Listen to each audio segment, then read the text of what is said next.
Hey, what's up, Raz, Scott, Terrell? How's it going? Yeah, plugging away on them. Getting there little by little.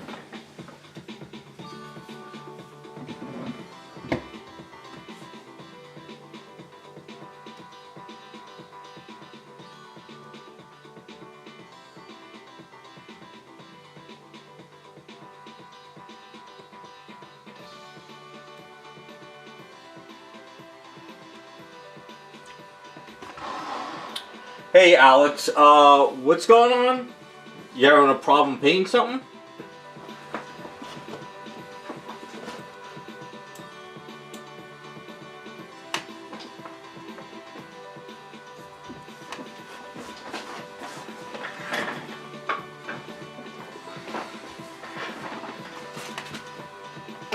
That's good, Raz. Thanks. Appreciate it.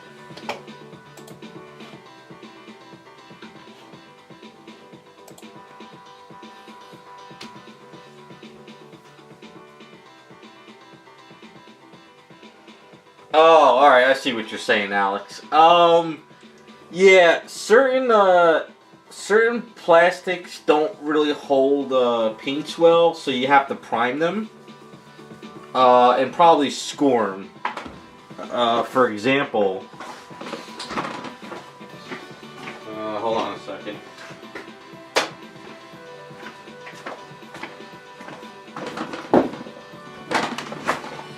Let's kind of show you an example. For instance, this, of course this thing has to break. Well, just bear with me, it's been one of those weeks. I didn't get anything done.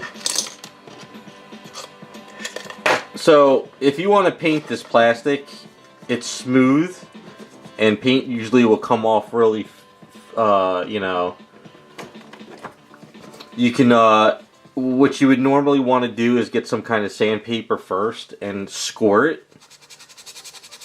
So, you want to score your item. So, once you wipe it off, your primer, you know, this kind of paint primer will bond better to that than the smooth surface. So you want to, like, if you can, like, score it. Like, if you have a whole smooth item, kind of just, like, score the item. You know, give it a nice scoring. That'll help bond your primer. But you can use adhesion promoter.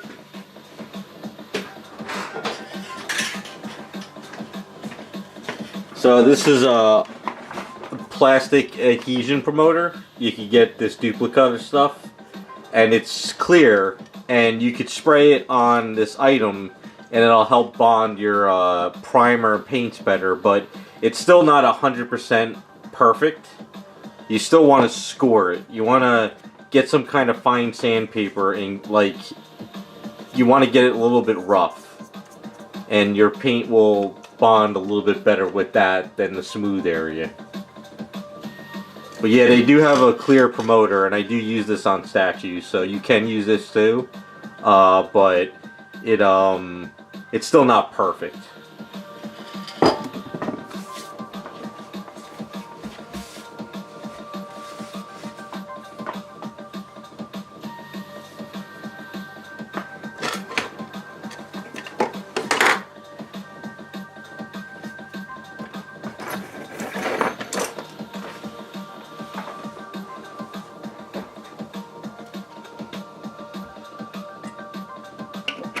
The only downside with this plastic adhesion promoter, it doesn't act like a...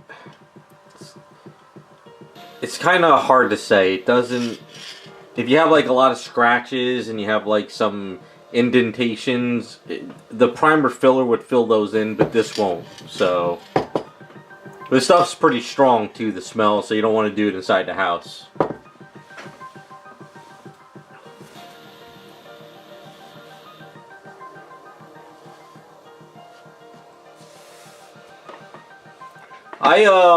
I just make sure my my items, if this can bond to it, I'm good. But if this primer can't bond to it, then I try to sand down the item and get this to bond. Like these prints, before I hit it with primer, I wash sanded it down with my sandpaper and I got it nice and clean. And then the primer stuck to it pretty well, so if you see when I scratch it with my fingernail, it doesn't really come off at all. So I usually kind of always do this as much as I can. Hey, how's it going, Henry?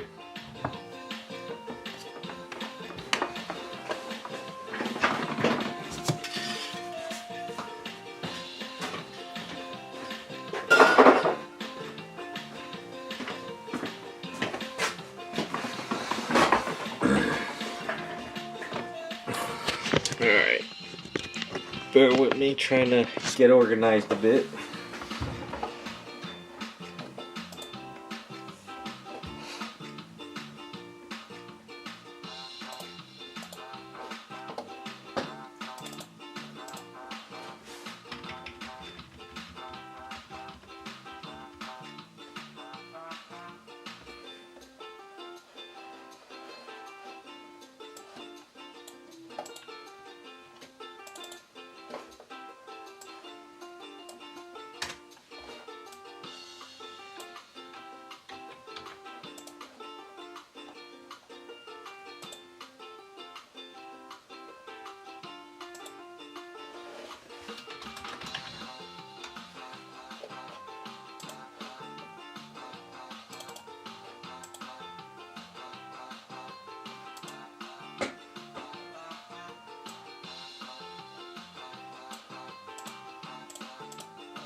Yesterday I was at the dentist all day. Long story, but they did my crown, and then afterwards they asked me to come back to do the cleaning, and I did not have a chance to get these ready for today. So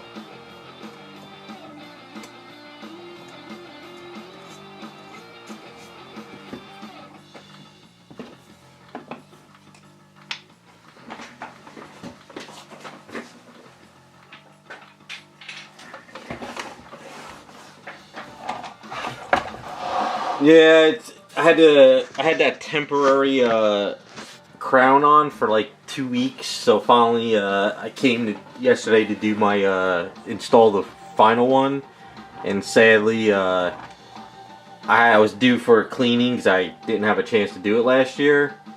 So he's like, why don't you come back at 2? We had a cancellation, so from like 11 till 12:30 I was there, and then I went home.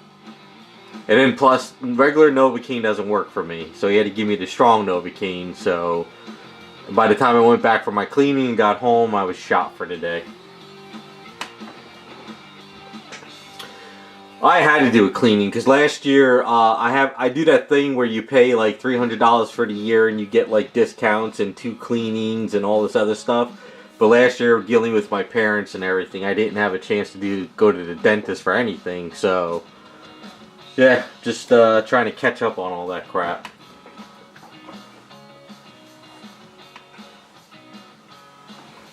Yeah, I have my wisdom teeth. Well, I have one that was taken out, but I still have my other 3 wisdom teeth. And I have no issues, so.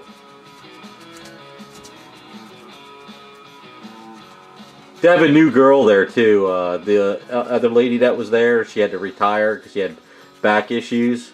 So she did my cleaning. She did a good job, too, so. A little too, I'm not used to people like asking you, are you okay? Are you comfortable? I'm so used to the old school ways where the dentist would just beat the shit out of you. Times have changed.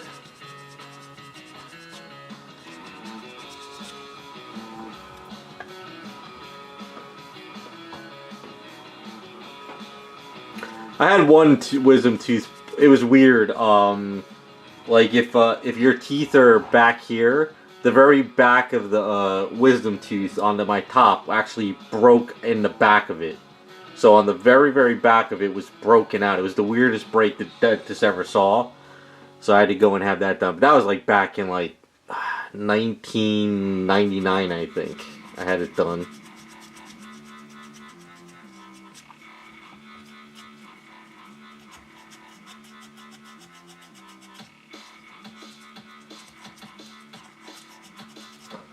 Suppose I should be wearing a night guard because I grind my teeth, but I tried that once and I choked in the middle of the night, and I tried it. I just can't wear something at night, so I said screw it.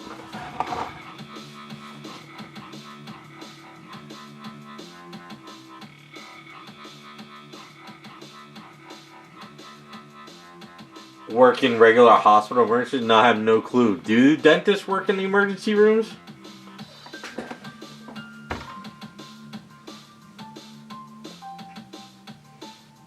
I have no clue. George, yes. Whatchamacallit?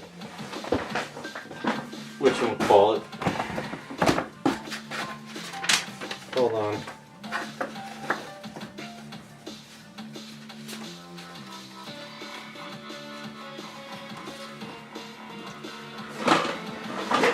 So this guy, Frank, from Evolution X Studios, he does these, decal sheets.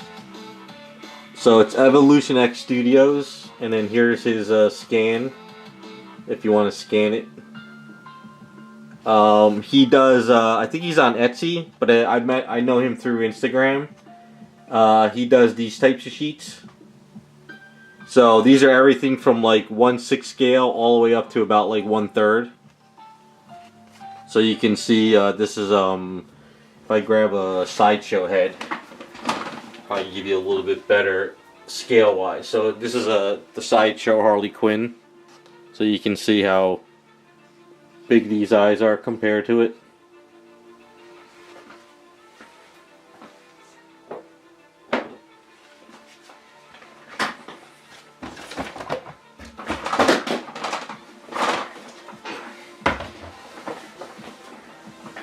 Yeah, no problem.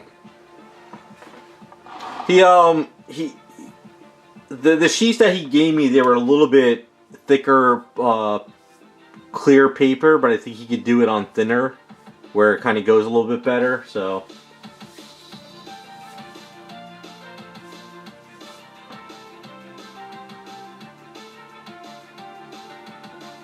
No, I never saw the Terminal movie.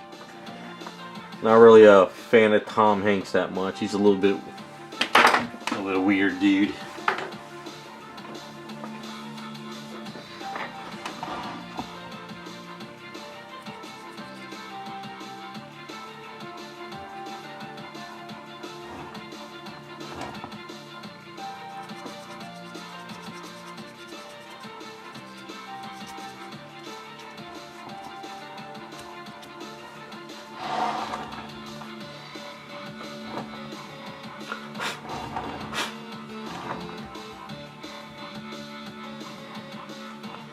Alright, I think I'm gonna work on her hair today. I don't have much energy to do anything else.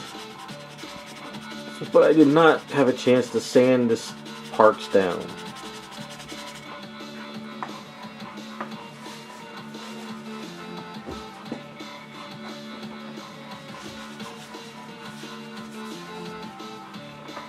I don't watch many movies, period. I'm kind of like over Hollywood. I watch a lot of YouTube stuff. I don't really care for Hollywood stuff anymore. Just don't get entertained like I used to.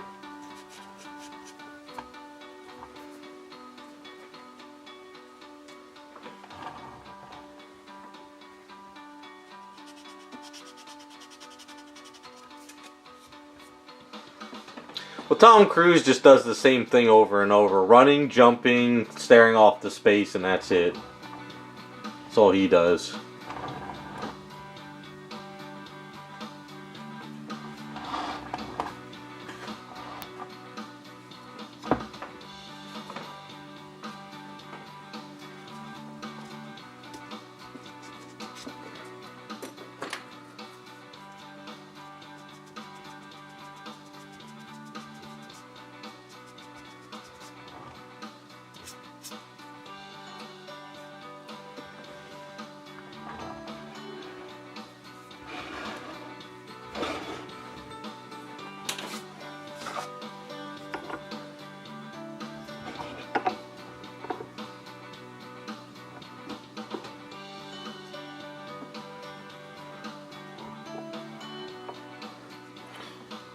So I gotta chop that down real quick.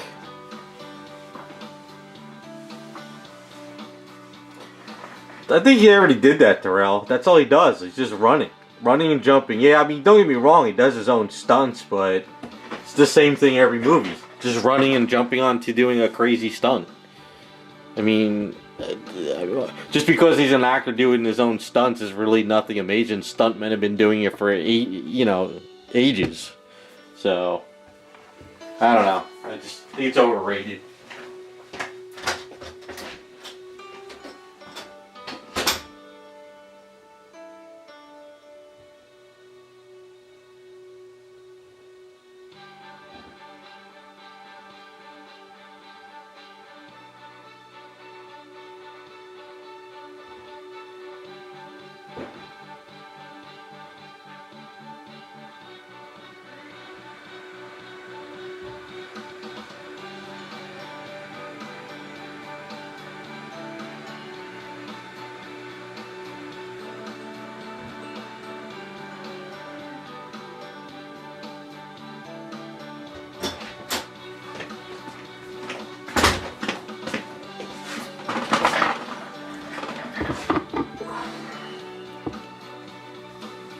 Hey Jacob, not very productive week.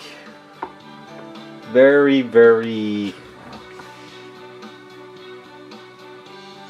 nothing got done basically.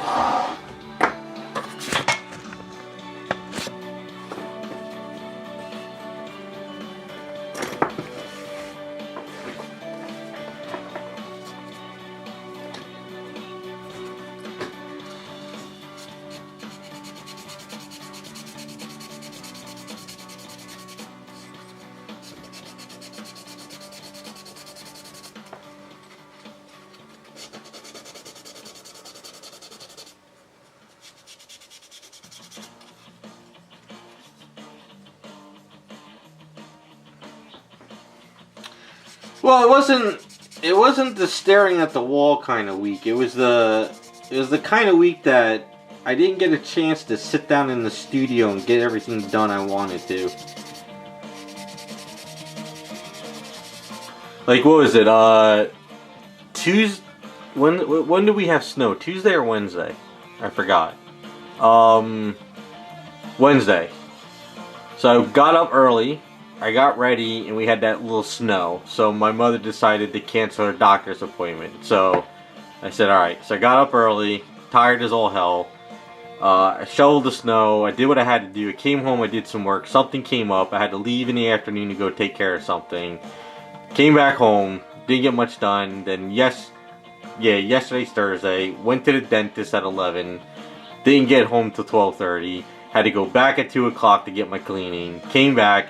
By then, they beat the shit out of me yesterday between the 4 shots of Novocaine, pulling out the, putting in the crown, patching the other tooth, doing the cleaning. Yesterday I was like, I'm done. I had a headache by the time it was like 3 o'clock. I was like, forget this, I can't focus. And then today I had to go finish up the taxes with my parents, get all of their papers situated. So that's why I started late. Just one of those weeks where I wanted to just wake up and work, but it didn't happen.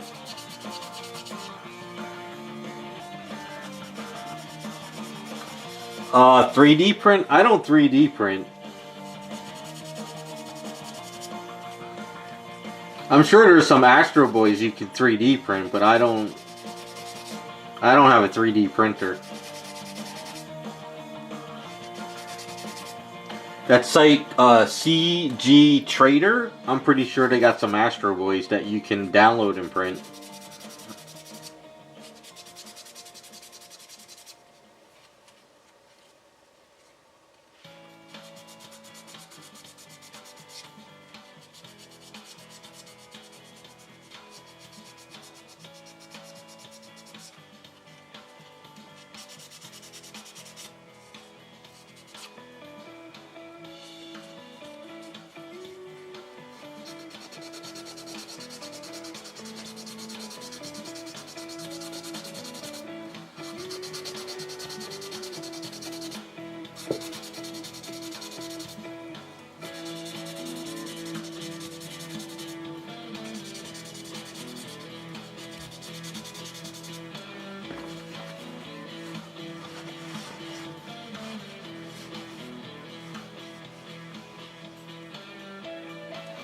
No, I can't do that. I can't even take a nap.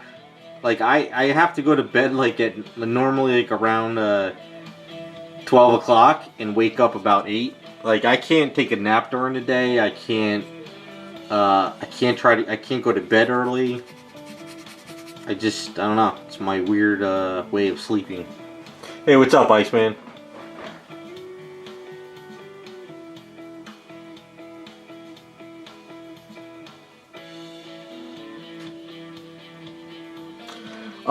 To me, Disney's dead.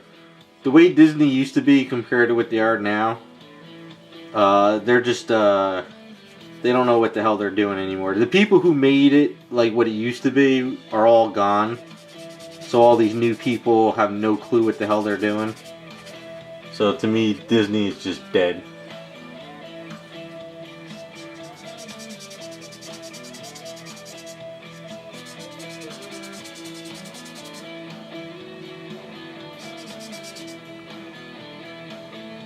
The only thing I can't wait is for the Snow White movie to come out and see how bad it does. That's the only thing that I'm excited to see happen with Disney.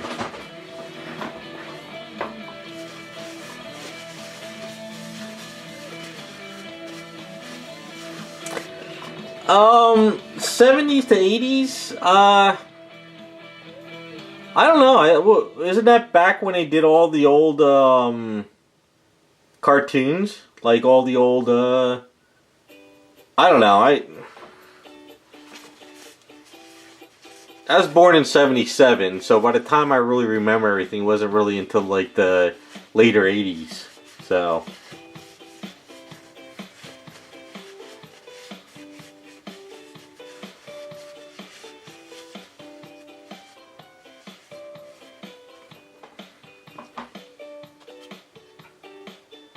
Have you tested it yet, Iceman? Or are you just still setting it up?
Oh, you did, Jay? George, hopefully, the eye decal. It's funny, I think I know the decals I sent to you. And somebody else bought a set, and they got lost in the mail. So, I think you got yours, but somebody else got theirs lost. I had to send out another set.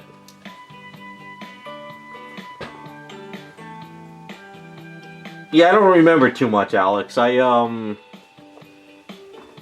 don't know. Growing up, all I really remember is like Snow White, the old King Arthur movie, cartoon, and Bambi? I don't know. I wasn't really a Disney kid watching all that stuff. Yeah, Iceman, I'm kind of working on the cop. I didn't really get a chance to get everything prepped like an idiot. It's just been one of those weeks. I gotta go drill this hole real quick.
God, it's cold. It got cold today.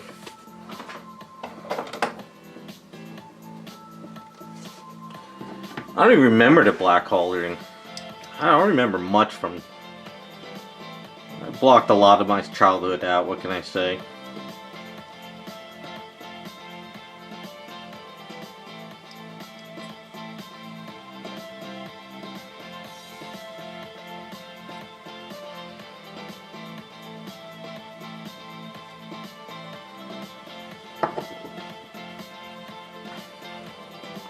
I think I need to cut some of this nail, but I don't think wire cutters are gonna cut through it. I gotta use the Dremel tool and kind of take some of this off. Have a nice stare at her chest for a second.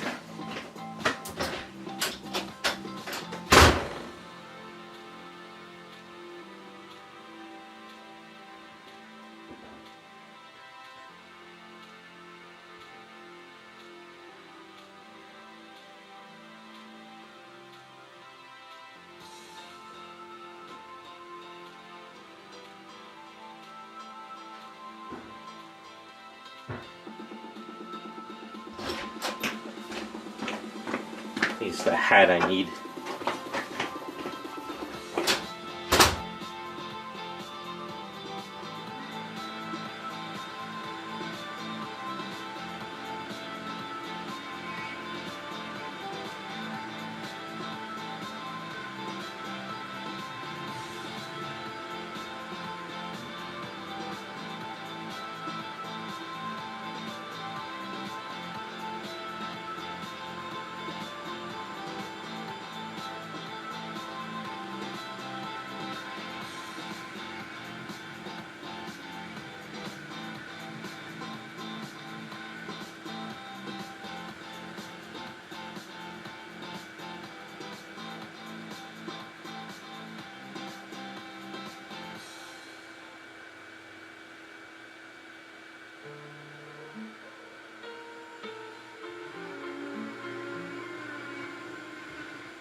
Alright, accidentally dremeled through the top hole, but that's alright.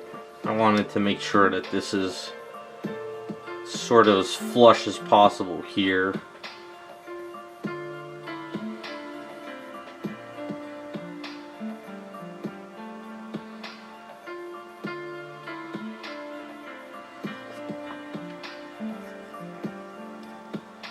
So what I'm thinking of doing is sort of fix this, but make sure that this kind of goes in pretty flush, and then maybe paint it separate and glue it in at the end.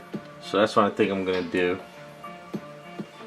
I think that's the plan on this one, because trying to have all this stuff attached and trying to paint everything piece by piece is trying to make my life a little bit easier. I think that's what we'll do.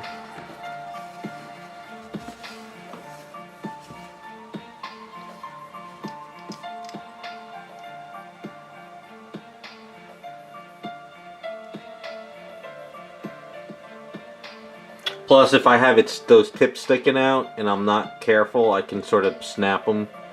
So that's kind of the plan. So let's mix up a little bit tiny A's for right now, and then we'll work on the hair. Hey, what's up, 234? How's it going?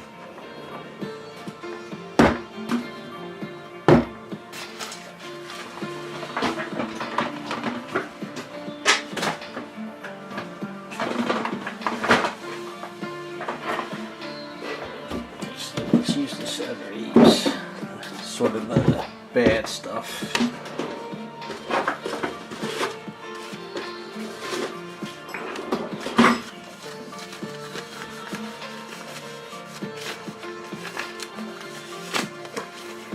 For those who are on my Patreon, the Jesse Pokemon character from Team Rocket. I was going to try to finish her up yesterday, but I did not have a chance to do the base. But I'm hoping maybe Sunday, if I have some free time, I'll try and get it done. I don't know yet. I gotta start my taxes on Sunday, so that means I gotta have all my papers all over the floor and go through everything. But I'm trying to get that one done.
Alright, I don't want to bring the whole baby powder in here because, on my luck, I'll spill it.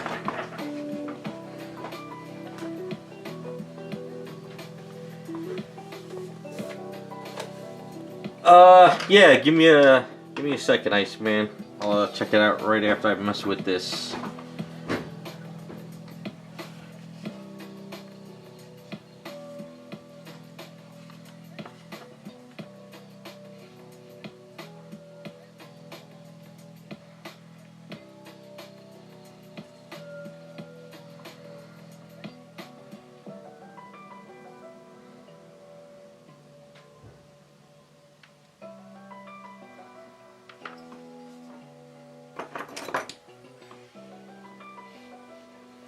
Oh, you finally got the UV. Did you have a chance to mess with it?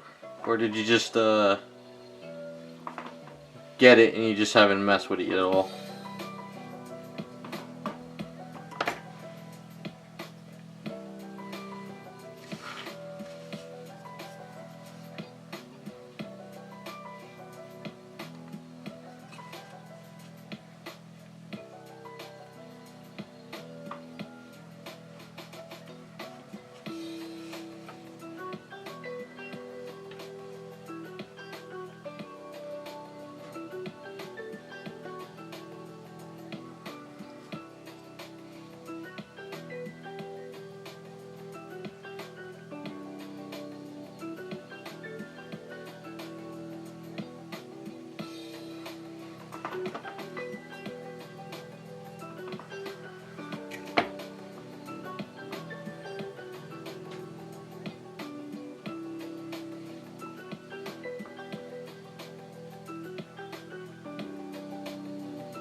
Okay, so once that's cured up, sand it down a bit, and then at the end I can just put some glue in there and glue it right in and we're done. I'll patch up this piece down the line. Just gotta make sure I don't mess with it now.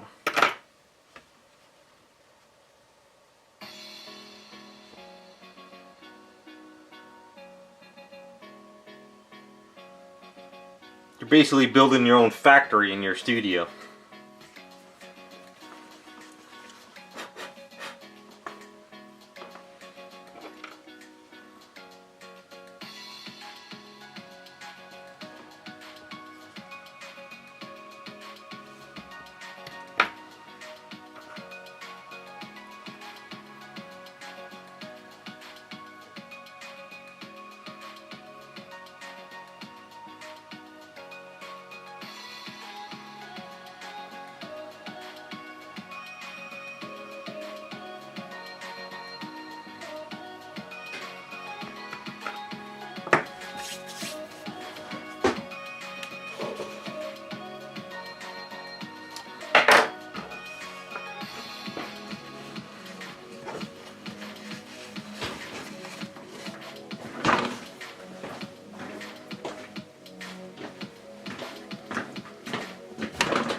You're probably lying to us. You probably got this huge AI program and printer and just pumping out shit.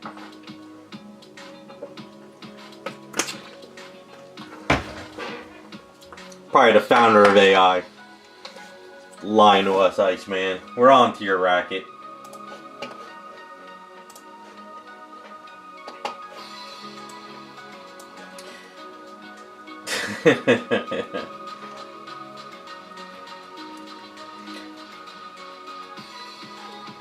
So I'm looking at your picture. You have to build everything? Like it doesn't come pre-built? Like are you hacking your 3D printer? Like what are you building there?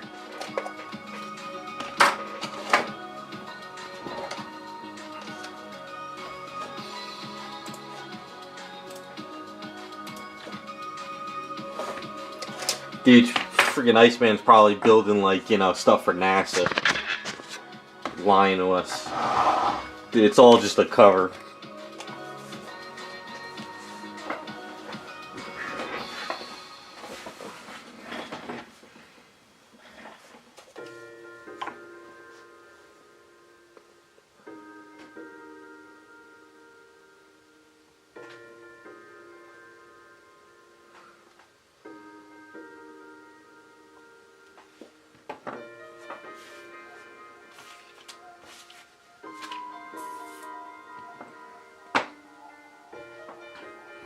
Why don't you just buy a new printer?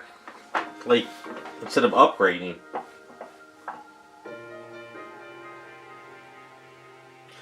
Freaking Iceman's probably hacking time. He's gonna put his stuff in there and he's gonna freaking go back in time and stuff. He's probably building the machine to stop AI.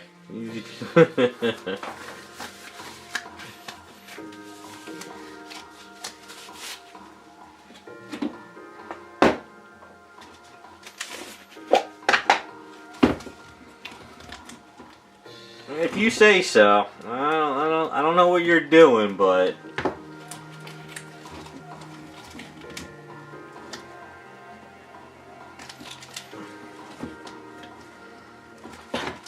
I can see Iceman's probably sitting in the studio right now. He's probably got the Doc Brown suit on, hair's all a mess.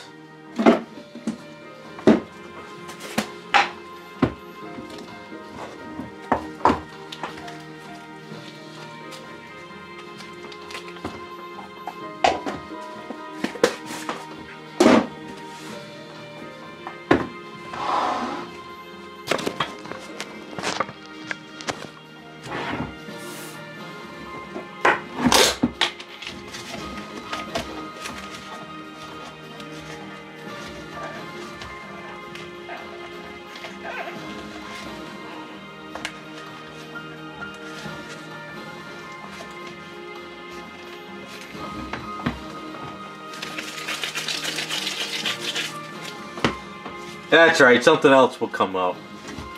There was Destiny, there would be a Destiny that there would always be some kind of product like Abe's. There was always Magic Sculpt too, even though Magic Sculpt's not as good, it's still, you can learn to use Magic Sculpt. And then if there was no Magic Sculpt, there's after that, who knows? Yeah, but knowing your luck, you probably screw something up and make AI come out faster, like in the 80s.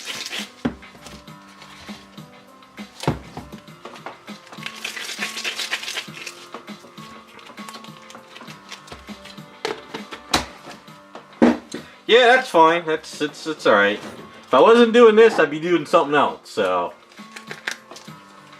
it might not be legal, but I might be doing something else.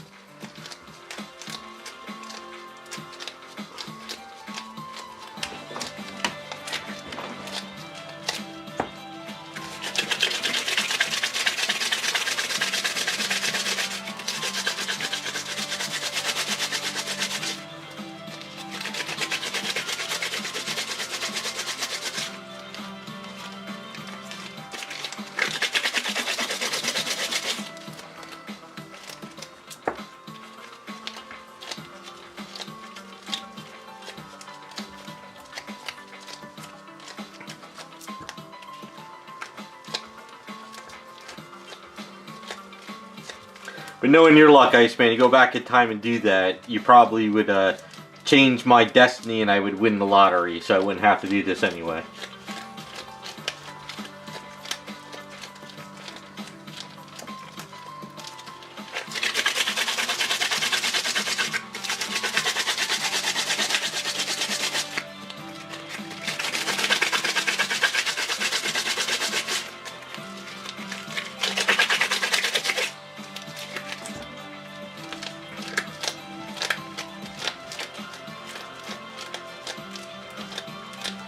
It's alright, I got my Cougarans, I'm good.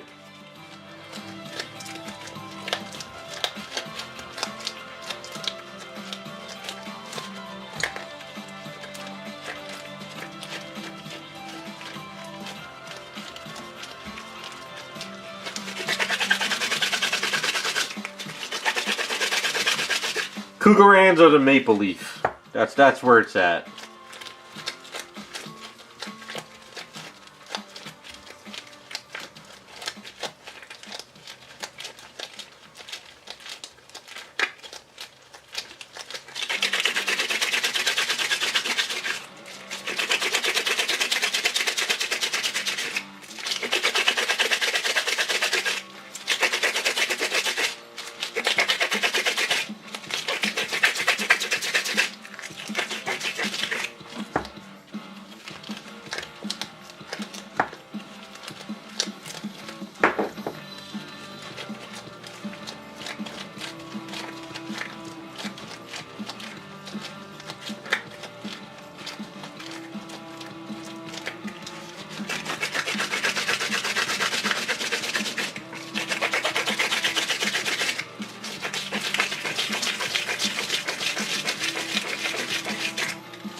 Should have bought one of those like industrial sized $150,000 3D printers. This way you could be building, you know, all kinds of crazy stuff. Why limit yourself to something so small, man? Come on, man. Get with the times. Build something crazy big.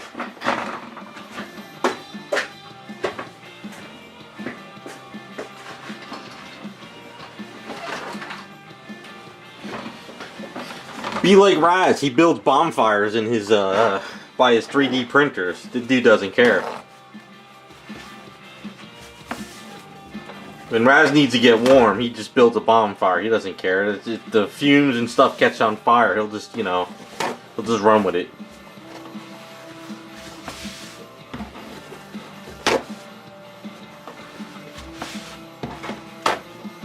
Alright, not a bonfire, maybe just a fire pit.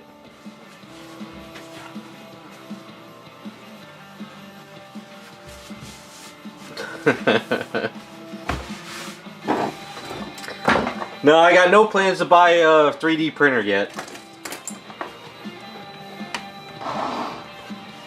Yeah, that's what you say now, Raz. We know you're friggin' messing around with some, you know, pyrotechnics and stuff.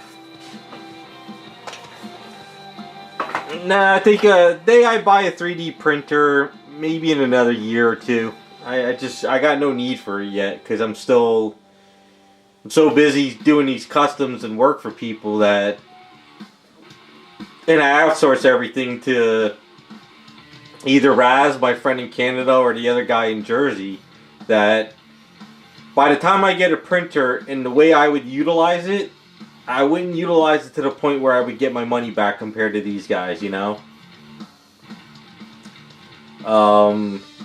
Like, I think when it gets to the point where I literally am only doing 3D print customs, you know, like do a 3D print and customizing it, and I'm not really looking for, like, you know, sideshow stuff anymore, then I would do it. But for right now, like, what do I ask Raz for? A couple small things here and there. My friend in Canada prints me a couple pieces here and there. They really don't need it.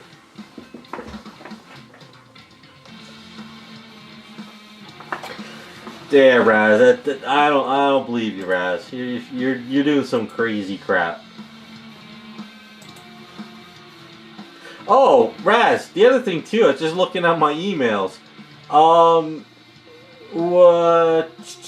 Who's crap?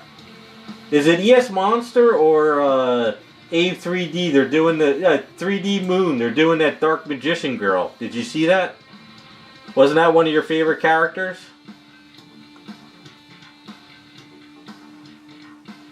I meant to tell you that. I forgot to send you the email. I'm pretty sure when I saw that, first thing I was like, yep, Raz is probably going to be printing that out right away.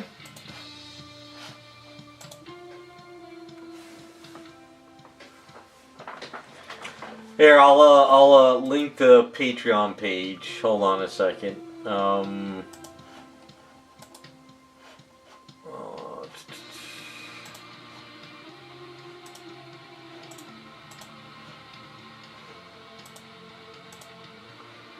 I can't link, the thing is too big. I'll just link 3D Moon.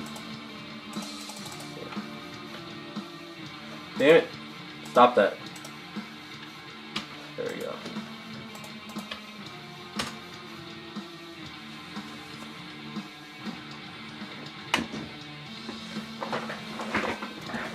I'm trying to get Iceman to click it, because this way he'll download an AI program.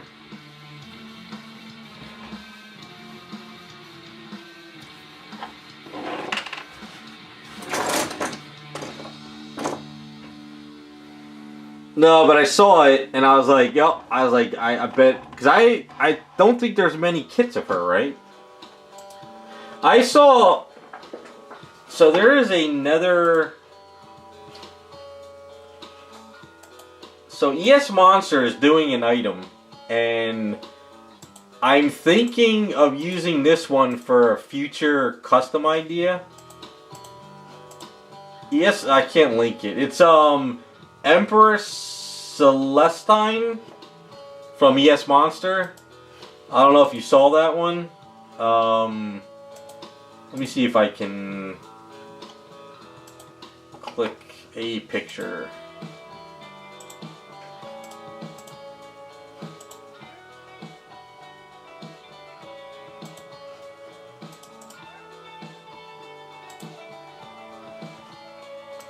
Damn it, it's too long.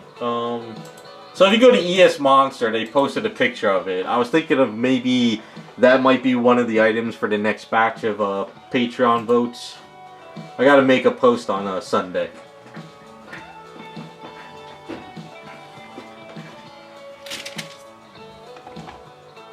Okay, what are we doing here? Alright. It's a work in progress at the moment.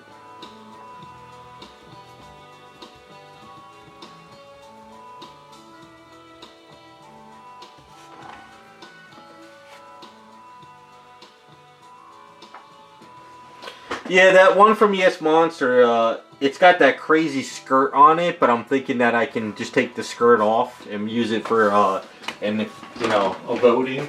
So trying to find more fun looks, and sometimes DS Monster comes out with some cool looking sculpts.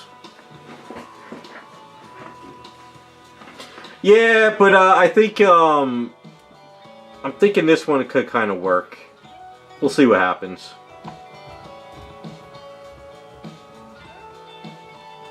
We'll see. Just an idea. I'll make a post this weekend.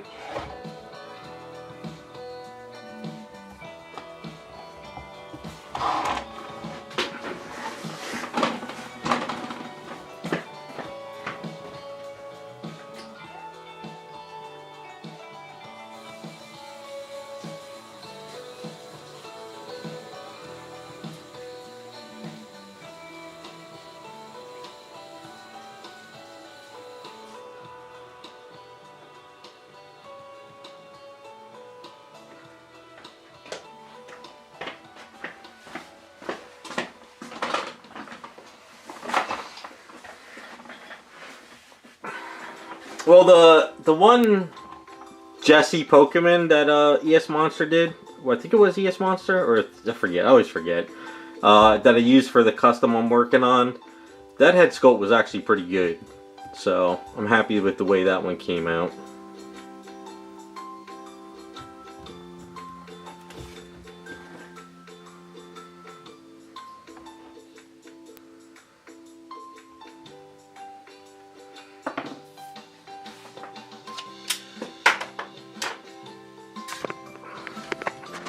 But I figure by the time I'm ready to start printing something new out, after these are done, probably be a couple more options will come out.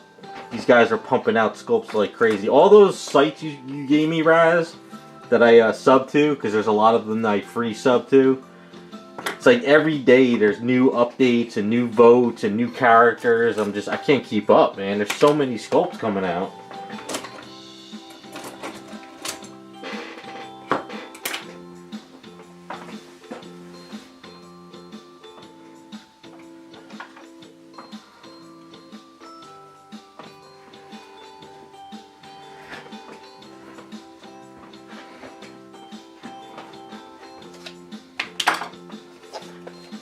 Man, they probably sent you a gateway PC, man. They probably scammed you. You're probably just building like a 1997 gateway PC. And once you boot that up, it's gonna like be Windows 95.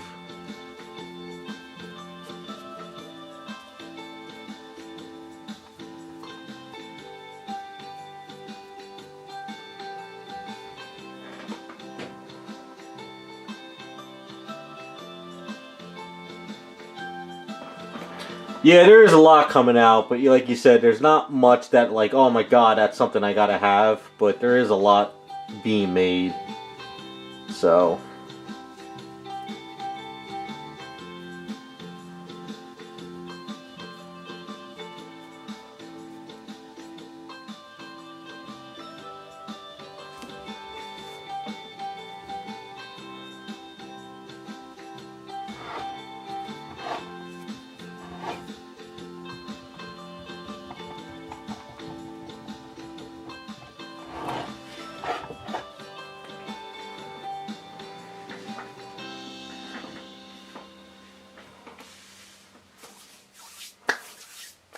Yeah, these... that'd be funny if Iceman boots it up and it's like says Gateway PC on it. Dude would be like, what the hell is this?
Ah, man, you're building some old 1997 something, man. I'm telling you, they got you.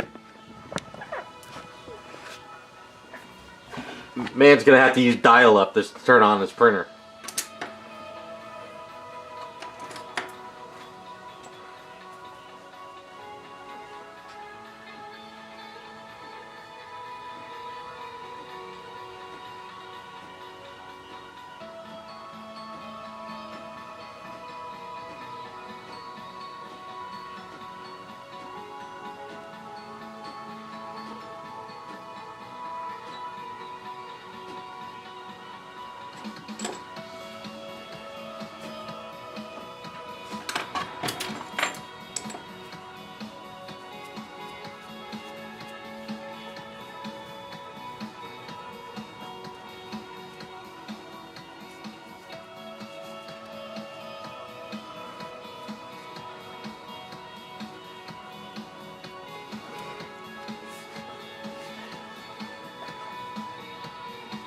It's gonna be like a Clark W. Griswold on Christmas Vacation. You're gonna like boot it up, and it's gonna draw all the energy from the whole entire country.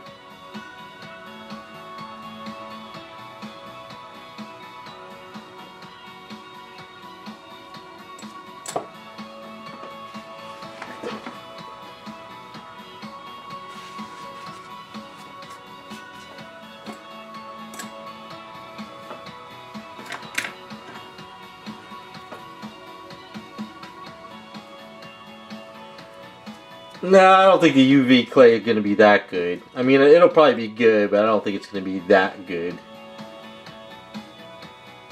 Just something you can use in your arsenal.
I don't know. I don't think it's going to be as good as Aves. I think it's going to be good, and I think you're going to like it. But from what you showed me in that video, I don't think it's going to be like a full-blown replacement, I guess you can say.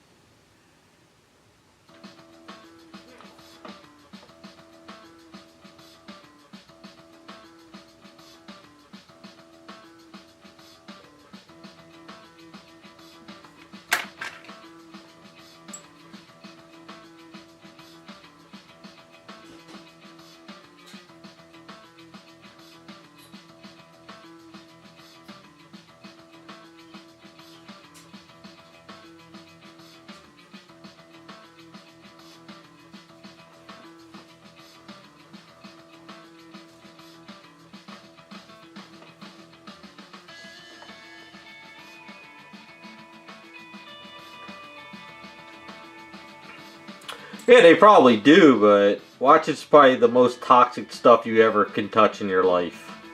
It's probably like radioactive too, you know?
Liquid COVID in your hand. Iceman's gonna start the next pandemic, guys. All because he wanted to test some product.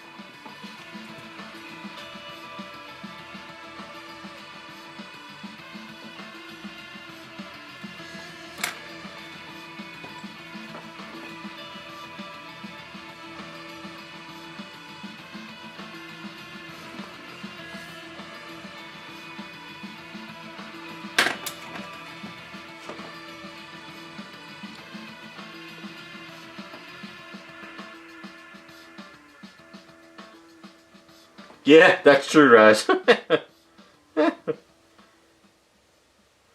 I'd laugh my ass off if I ever turned on the news and new pandemic started from a guy in wherever you live building a 3D printer, blah blah blah. I'd be like, yup, I know that dude.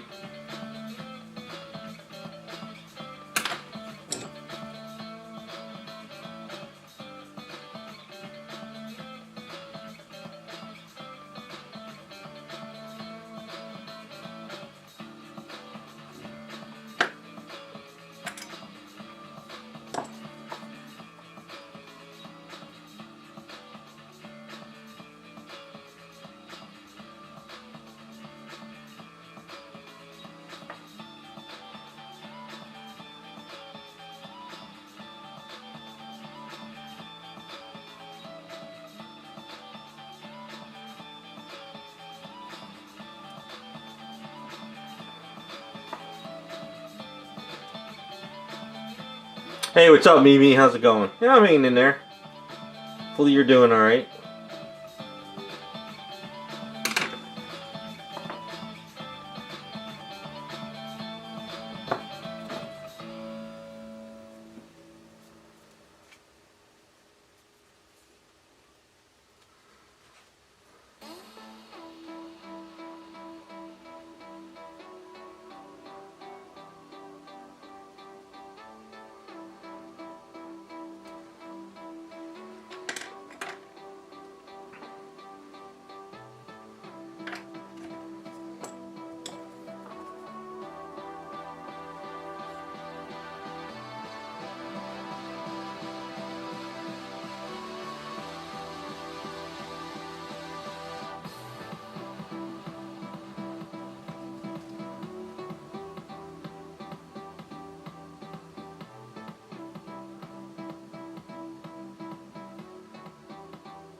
Yeah, it was weird. Yesterday was like super warm, and then all of a sudden today like froze overnight almost. Kind of a weird weather system.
We were supposed to have like snow for like 3 days, and then it just warmed up out of the blue, so I don't know why they were calling for snow.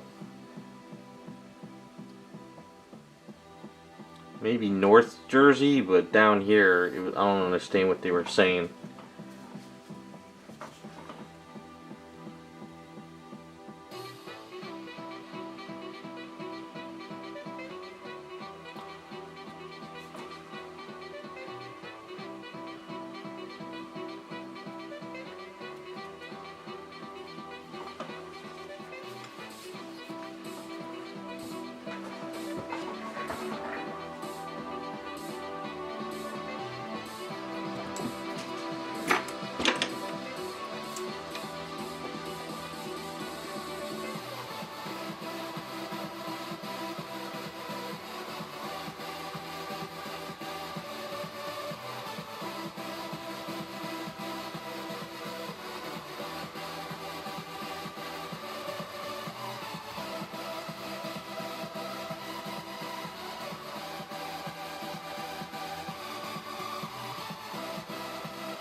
Wonder if I should just do the other side of the hair and sort of attach the cap and hair all in one shot. If I can get the point working, maybe I'll do that. This way the hat will just be attached. Yeah, let's give it a shot.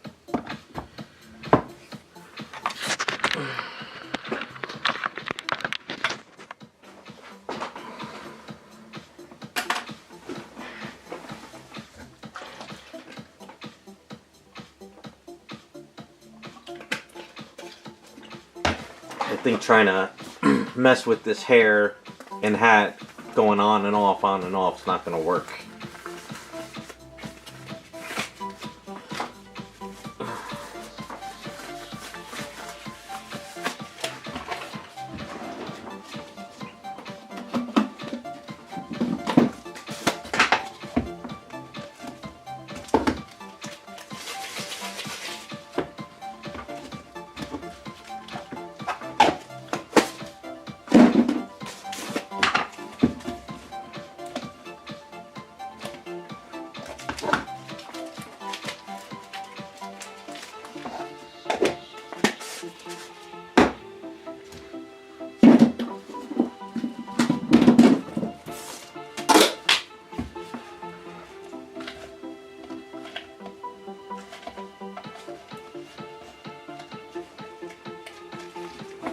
Hey Raphael, how's it going?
Starting to run low on my supplies. I guess I gotta do another order run.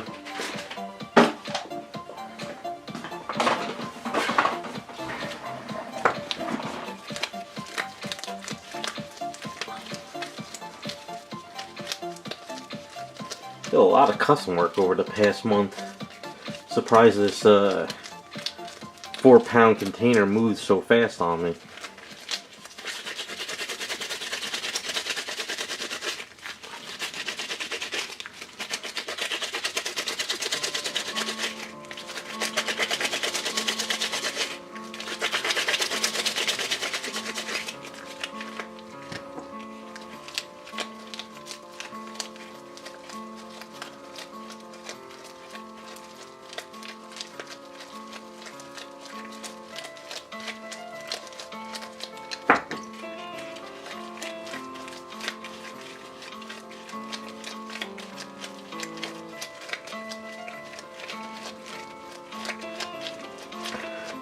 The Jessica Rabbits are for Patreon, so it's just a Friday thing.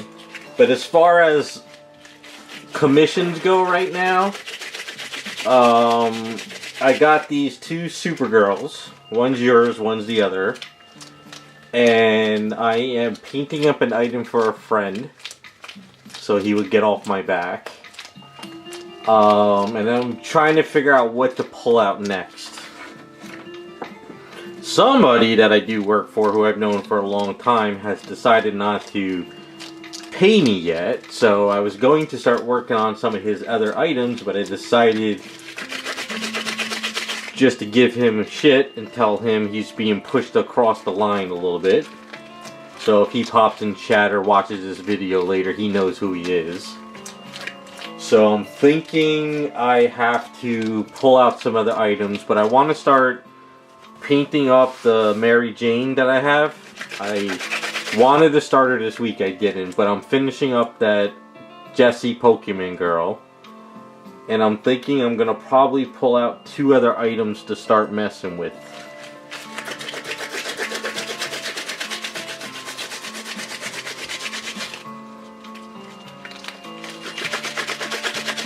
No, it's not Iceman. Iceman's in a different category.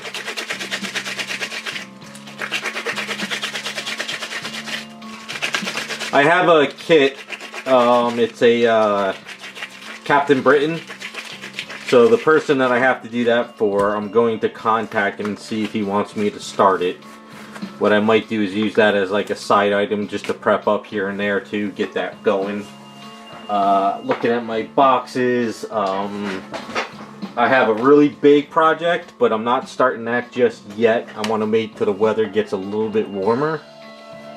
That's going to be more of a summer project. And then I got a couple other people sending in stuff soon too, so.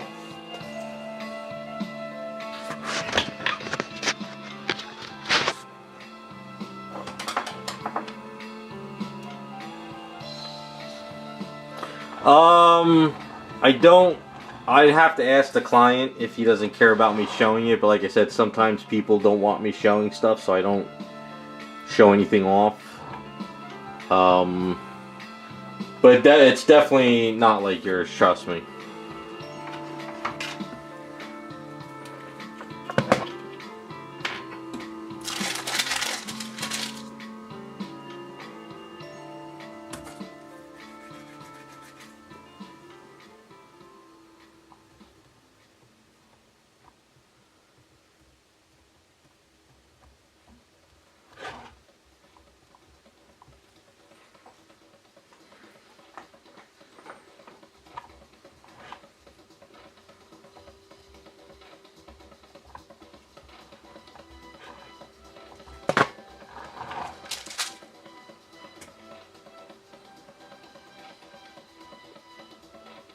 Yeah, I try not to do too many of like, not this, like the same character is fine, but I try not to do the same like custom sculpt per se.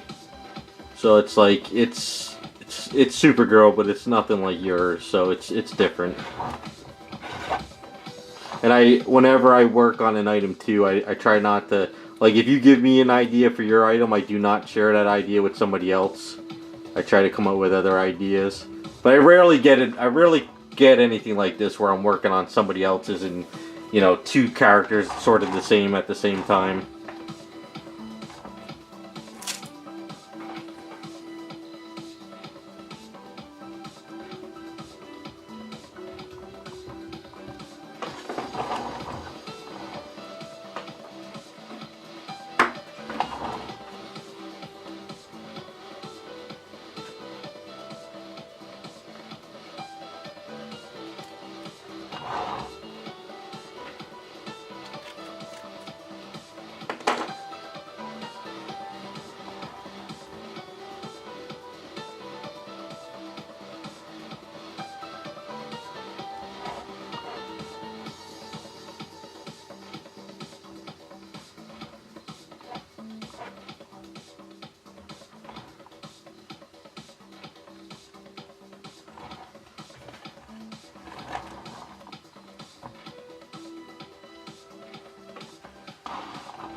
Hell yeah, I got USAID funds.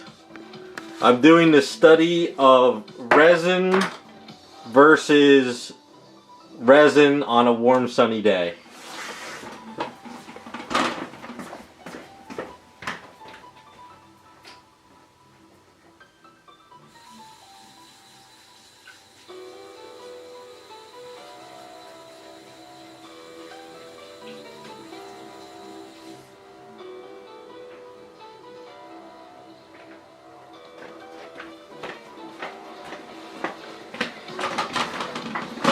And I'm also waiting on my next grant to see if I can get a grant money for paint on polystone on winter days.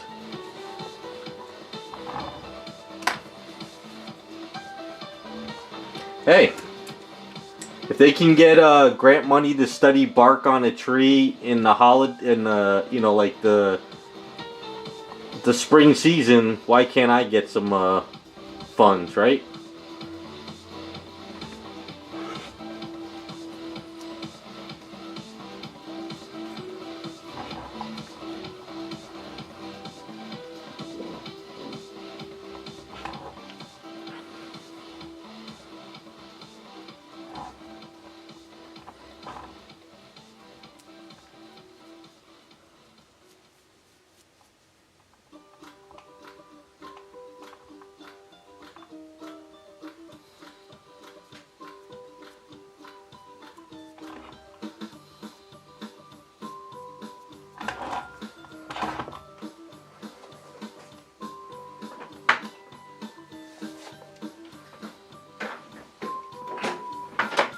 No. I don't make them explode. I just make them hollow.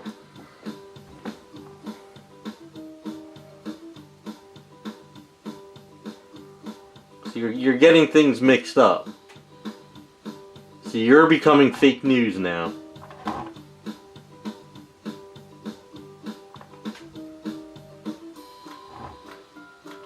I just make them for the specs.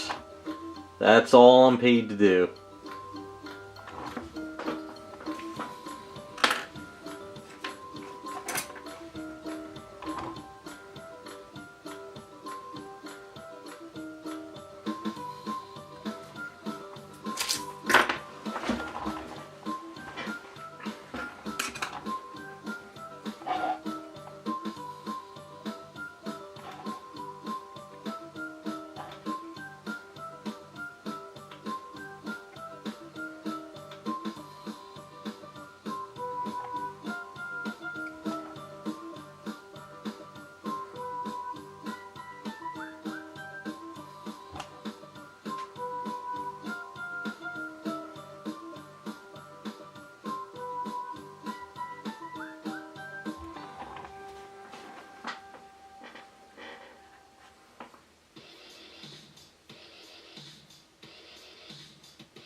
Maddie Fenton? I don't even know who that is. Who's that character from? Raz is the guy that knows almost everything that's being made. If anybody would know, it'd be Raz. But I do not know who that is.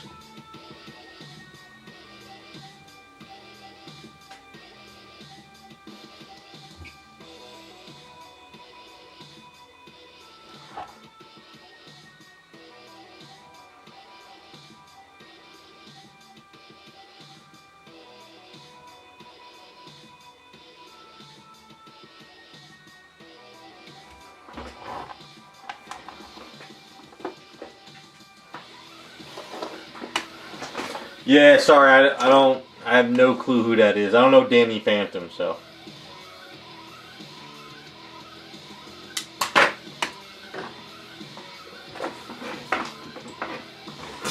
Yeah, these Jessica Rabbits were funded by USAID.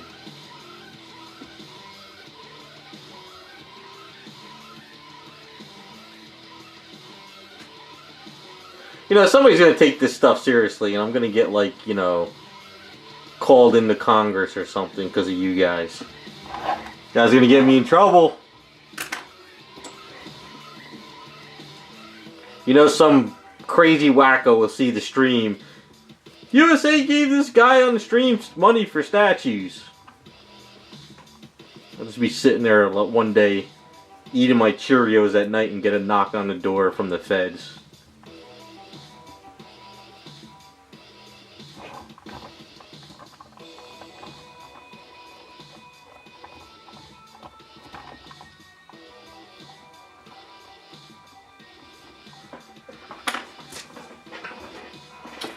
Mimi, if you go on to CG Trader, and then what's those other sites, Raz? There's a couple other 3D print sites. I'm sure there's a character that you're looking for is on one of those sites. Everybody's making everything now, so...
No, I didn't check it out. Was it good?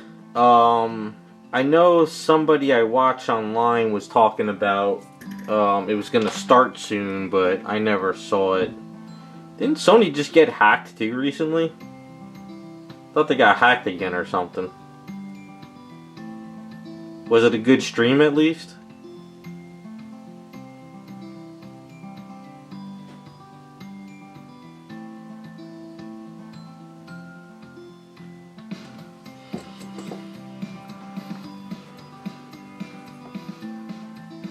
Isn't this like the third time Sony's been hacked?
Yeah, AAA games are like consoles. They're dying. Like everybody I watch online, they're like playing all these like indie $5 games on Steam now, and a lot of those groups of players that just kind of stream together and do it for a living. They're all just playing Steam games and stuff. Like the AAA game stuff, nobody cares anymore.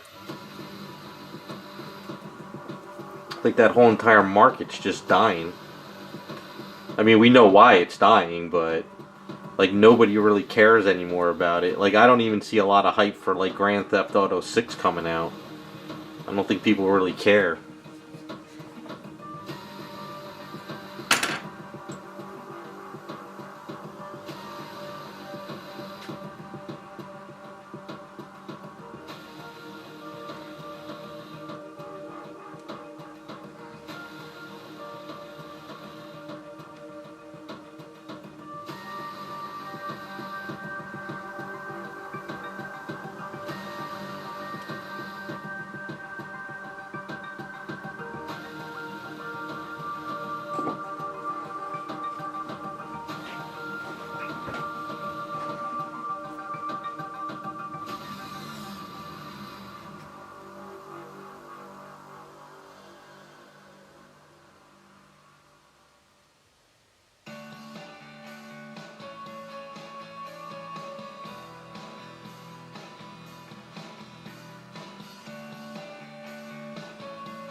Well, I mean, video games have always been like that, but I just don't think they just don't make games like they used to anymore. Like every game now, it's like, oh, the day one it's going to be buggy. They're going to have to patch it. There's no standalone games much anymore. Everything is like online play. Like I think there's a lot of people that are vocalizing that they just want to buy a game that they could, like on a Sunday afternoon, play it for a few, and then turn it off and go do what you got to do, and then come back maybe on a Tuesday and play it. Like they make too many games now that you have to be on every day and you have to do your daily quest every day, and I think people are getting burnt out about that. I think they just want those old school games where you could just play it at your own time. Because it isn't like some games now require internet connection or you can't even play them.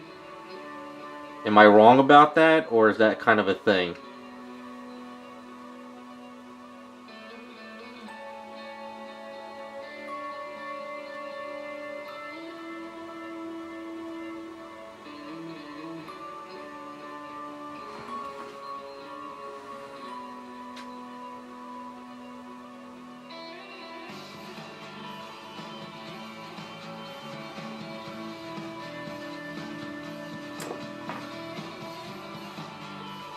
Yeah, see, that's the problem that I've seen a lot of gamers are getting sick about.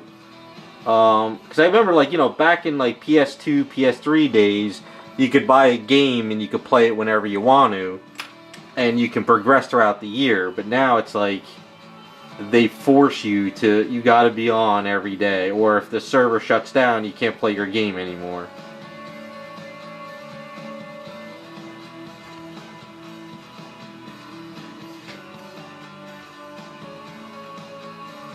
It's even like with some of these iPad apps, the games I play. If the server shuts down, the game's gone. You can't ever play it again. They're nothing standalone anymore. See you, Mimi.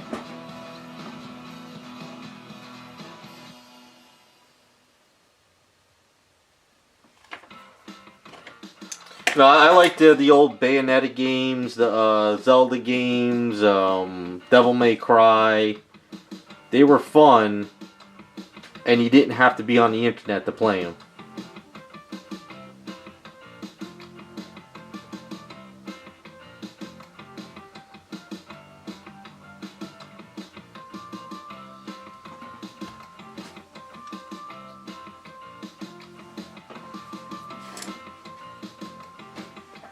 Well, that's the other thing too, is these free-to-play games, even like on iPad apps and iPhone, even though they're free-to-play, they have the microtransactions, so you get stuck, and if you don't pay money, you're not going to progress any further.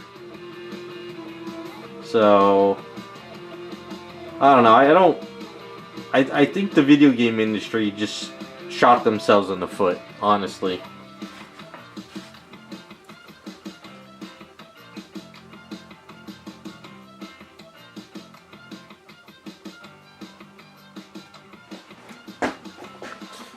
Yeah, that's not a bad rule, and that's good to do it, but still at the end of the day, if you like the game,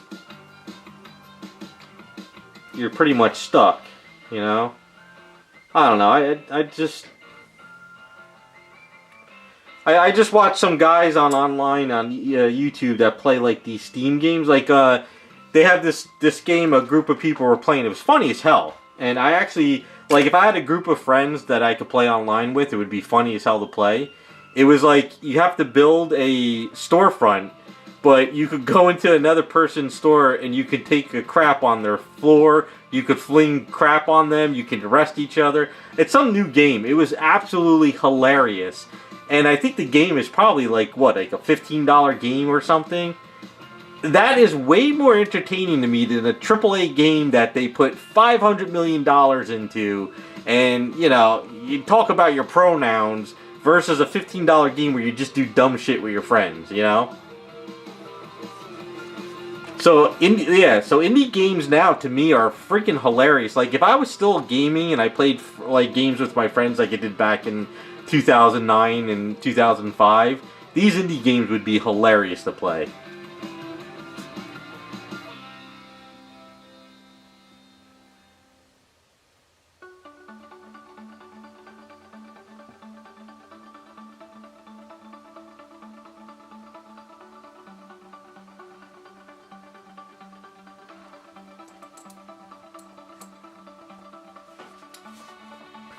I'm telling you, if you look at some of these indie games on Steam and stuff, they are funny and they are cheap.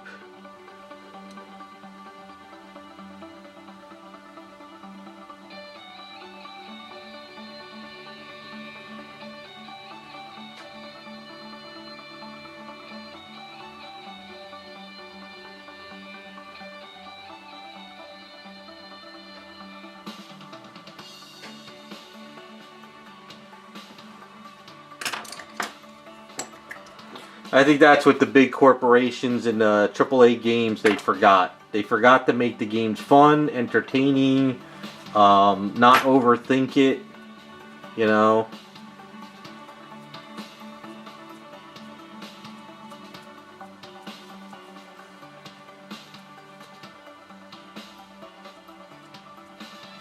There's still people just playing Uno online, like even Uno, it's just, It's an old school game, but people still enjoy it, and it's fun.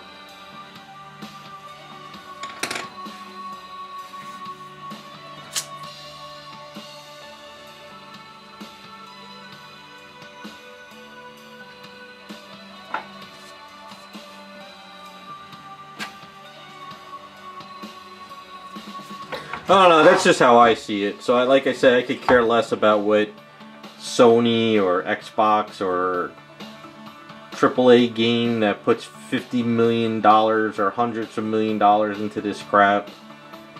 Their games are just kind of bland and useless.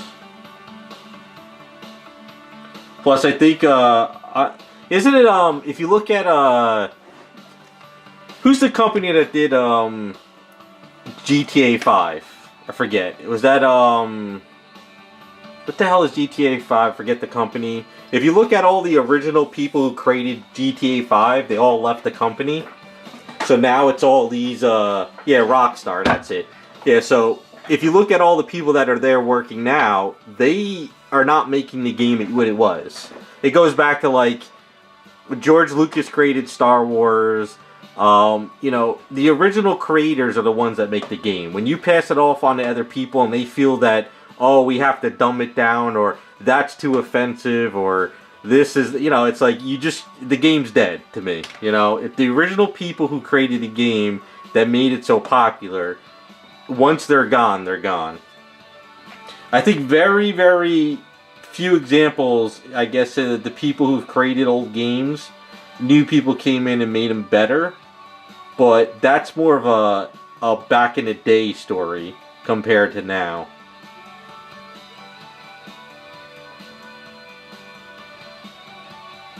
Most people that take over these IPs now completely destroy them.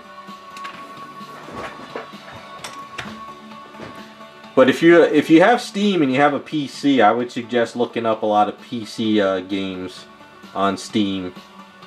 There's some funny ones out there. There's a game called Phasmophobia. You could play with your friends and you have to go into a house. It's really, it's more like of a VR type game, but it's funny because you go into a house and you got to find the ghost.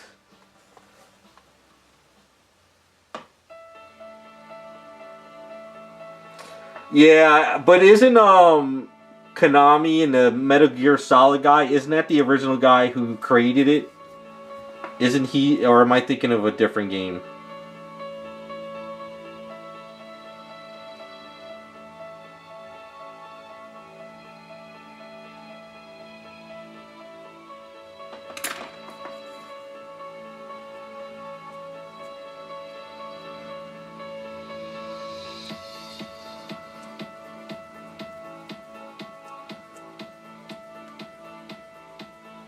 I think that if I'm thinking of Metal Gear Solid, the guy who created it, Kojima. They hate each other. Alright, so then maybe it was a different game. I know one original guy who created a game came out and he was like, I'm not catering to the crybabies, I'm making the game what it should be. And that's what it should be. Not every game has to represent or be easy.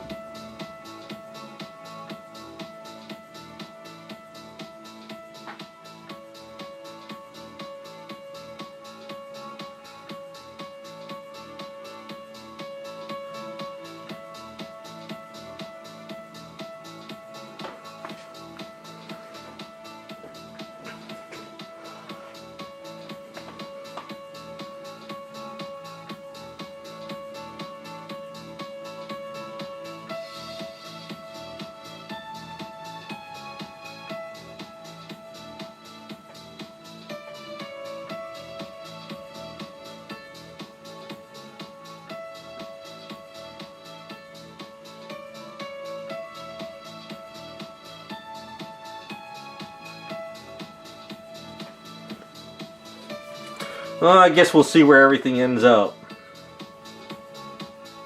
I don't know. Like I said, I don't have a lot of faith in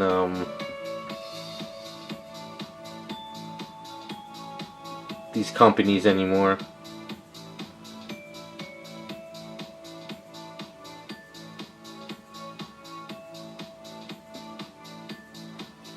then they say with whatchamacallit, Grand Theft Auto 6, you cannot make fun or beat up certain people of color in the game now and representative characters. So basically, what are you supposed to do in Grand Theft Auto now if you can't do what you used to be able to do?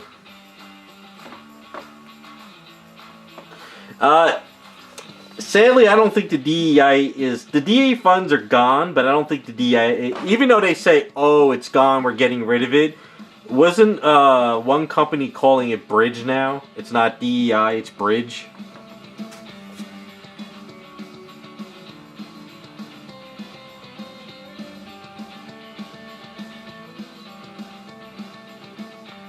I just think companies need to go back and say, we're making this game, it's for this type of audience, and if you want to play it, play it. If you don't, you don't. We don't have to make every game cater to everybody. If you want a shooter, cater towards shooters. Because there's like 50 different shooter games. You know? But at the end of the day, people gotta vote with their wallets. If you don't want to play it, just don't give them the money. And if they want to keep making the same crap, that's on them. At some point they're going to have to realize that what they're doing is not making them money anymore.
Yeah, so I think it probably is the new GTA. There's a whole big thing that a lot of people are worried that it's going to be completely trash. So I guess we'll see what happens when it comes out.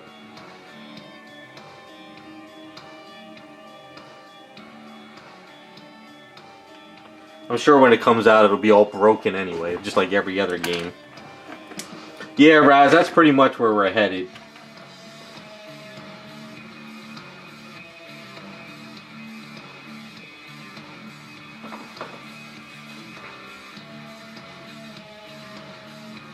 But hopefully I'll be long gone by the time it's implemented.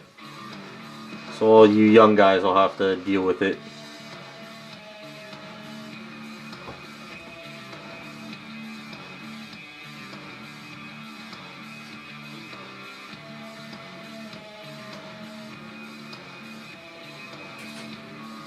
It's my time to go. I'm just hitting the Grand Canyon.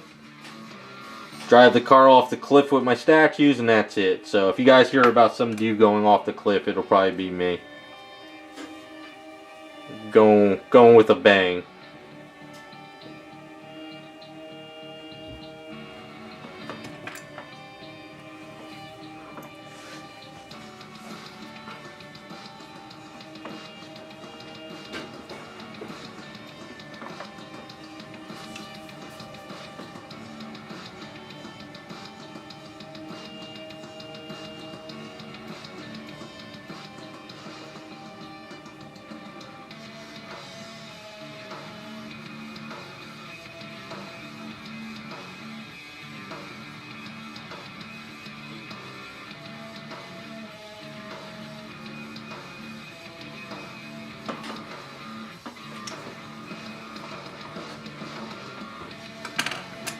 Well, wasn't it back, probably in the late 2000s, like 2010 era?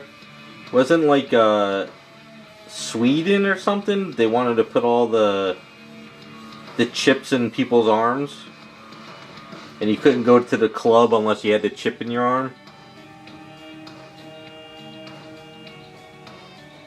But we'll know people will hack those anyway, so...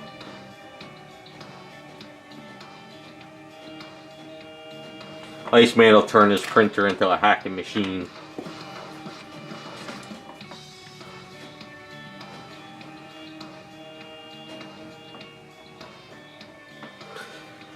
No, I didn't get canceled yet.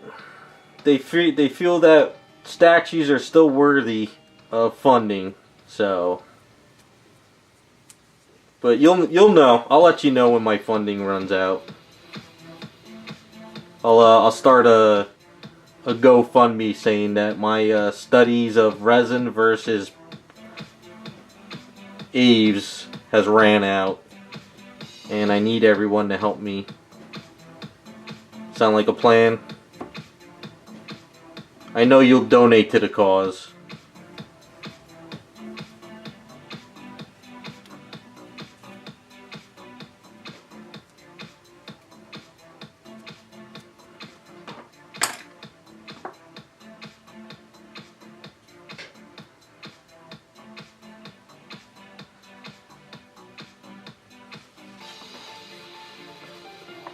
Hey, throw it into the pot.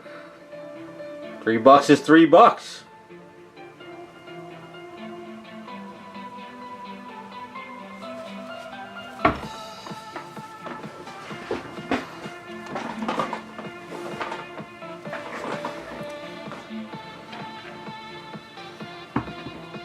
It is to an extent.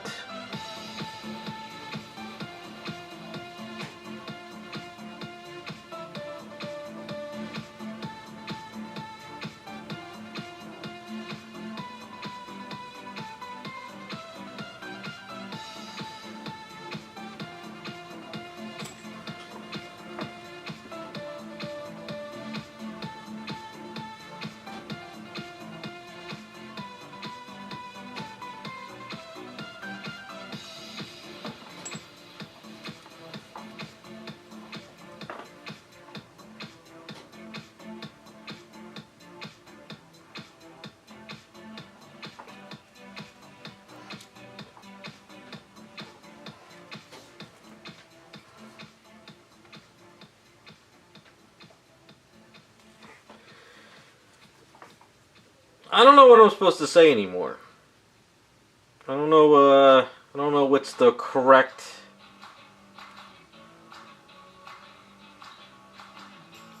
All I know is I am taxed to all hell.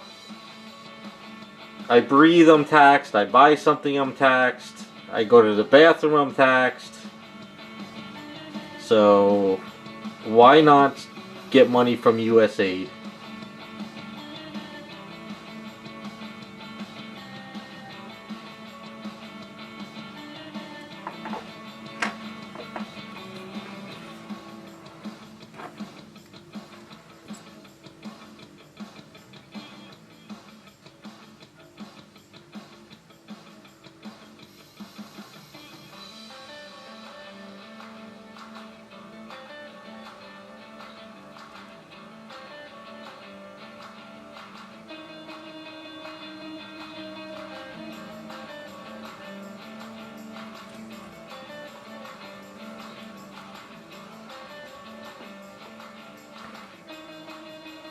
I mean, hell, if I knew I could have got USA money for doing the stupid studies, I would have done it ages ago.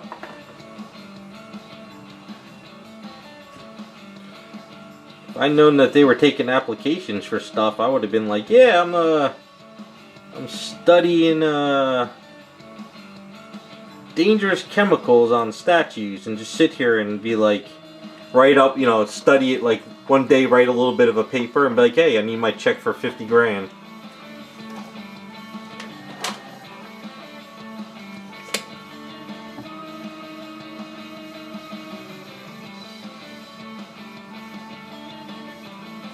Yeah, I mean, I knew about this back in the day, Raz.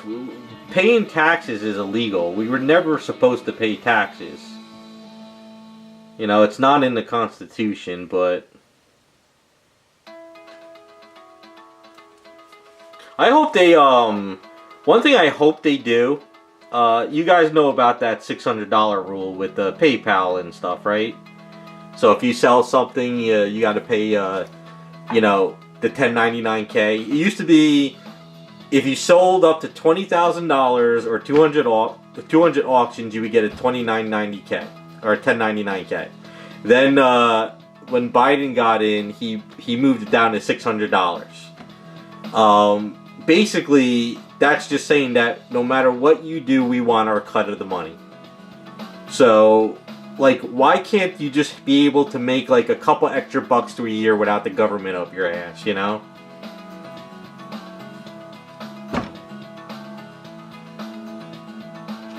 I mean, for years it was up to $20,000, but then all of a sudden they moved it from 20 grand to $600. That just lets you know right then and there they were on everybody's ass. So the old saying is, alright, so I buy this piece of wood, I pay taxes on it, and then if I go sell it, I gotta pay taxes on selling it.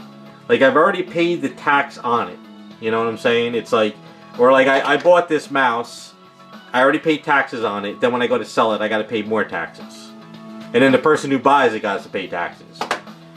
It's gotten bad.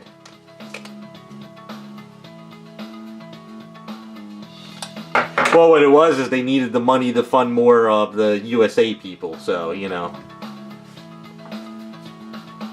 It's funny how everyone I talk to now talks about this stuff. Like, you know, people that I talk about the hobby stuff, people I talk about comic books or video games, everybody's open to this now about this, all this scamming going on. It's unreal. And the people crying about it are the ones who are probably getting the back-end deals. Hey, what's up, Rukin? How's it going?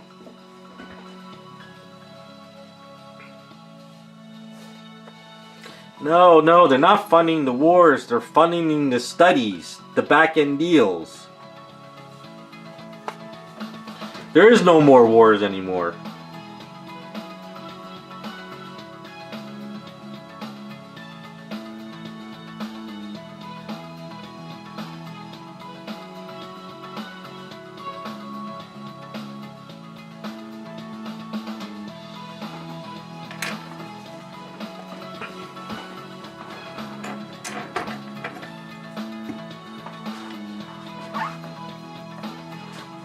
But that's what cracks me up.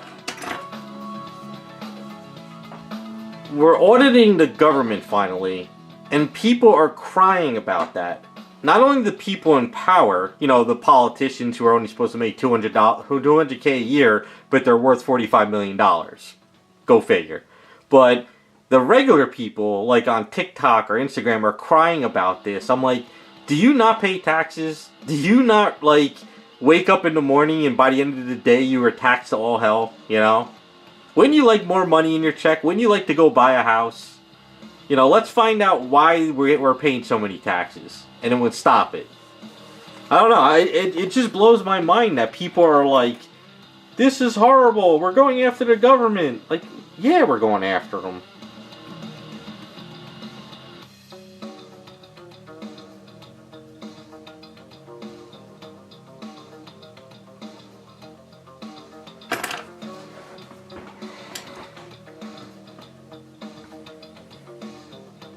I don't know, I'm just dumbfounded by some people. I'm just, you know, I'm just like, are you living in your parents' basement? Have you not had to pay taxes yet?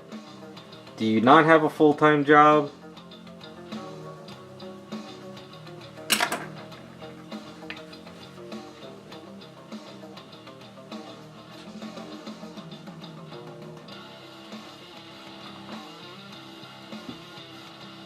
Well, I don't know. Some people seem to have a problem with what's going on. They think that, you know, like the government has all our information and they use it any way they want to.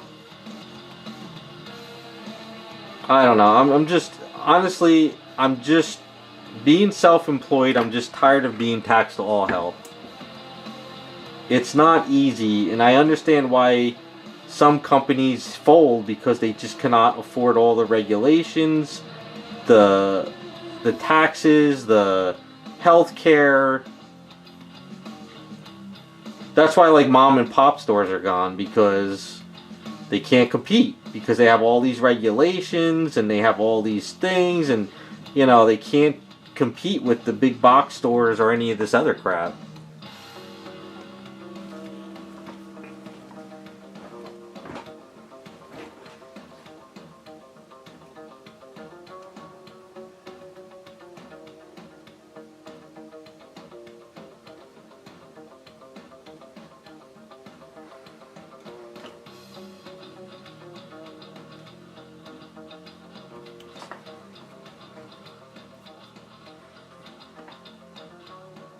Well, that's why we got to bring stuff back to USA and other countries, so.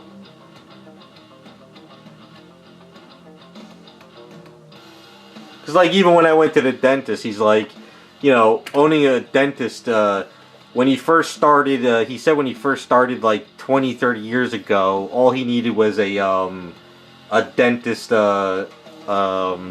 degree or whatever it was, a permit or whatever he said. But then throughout the years, he got regulated. He had to have this in the building. He had to have that in the building. He was regulated to this. He couldn't keep his practice unless he got this thing. It just got to the point where it's just regulated to all. Now I understand certain tools and stuff you need, but there's a lot of dumb stuff that he doesn't. It doesn't matter, you know.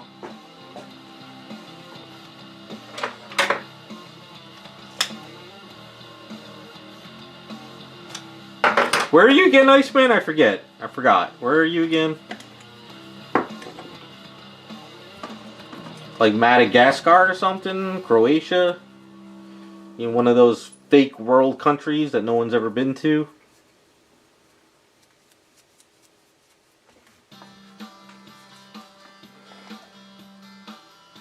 Ah, okay, I got you.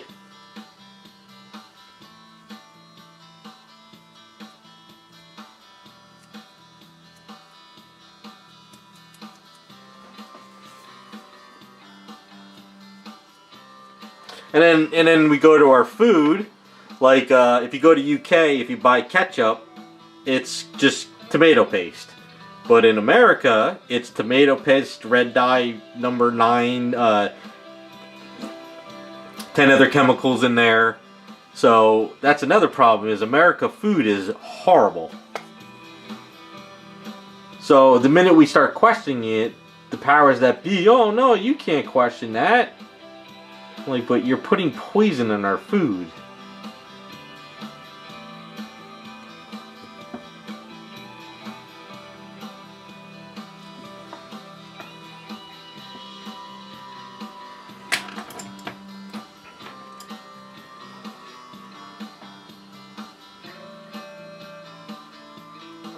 Yeah, it's pretty bad for a lot of chemicals and stuff in our food in this country now. It's funny, we're not allowed to have certain paints and certain spray cans, but they can put all that stuff in the food. Yeah, because I watched this guy. He was from Ireland. He says the Burger King, or no, the McDonald's in Ireland is like real hamburger meat you would get like at a, you know, like a butcher or something. Whereas the McDonald's, when he came here, he got sick of eating the McDonald's here, and he almost puked it up because it was like just pure chemicals in a burger.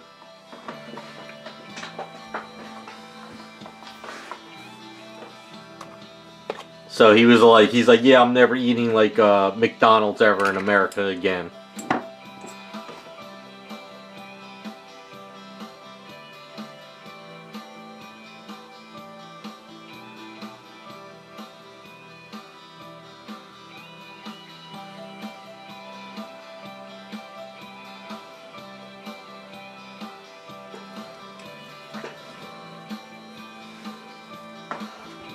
Well, that's why a lot of people in America are obese, because it's the chemicals that are in the food.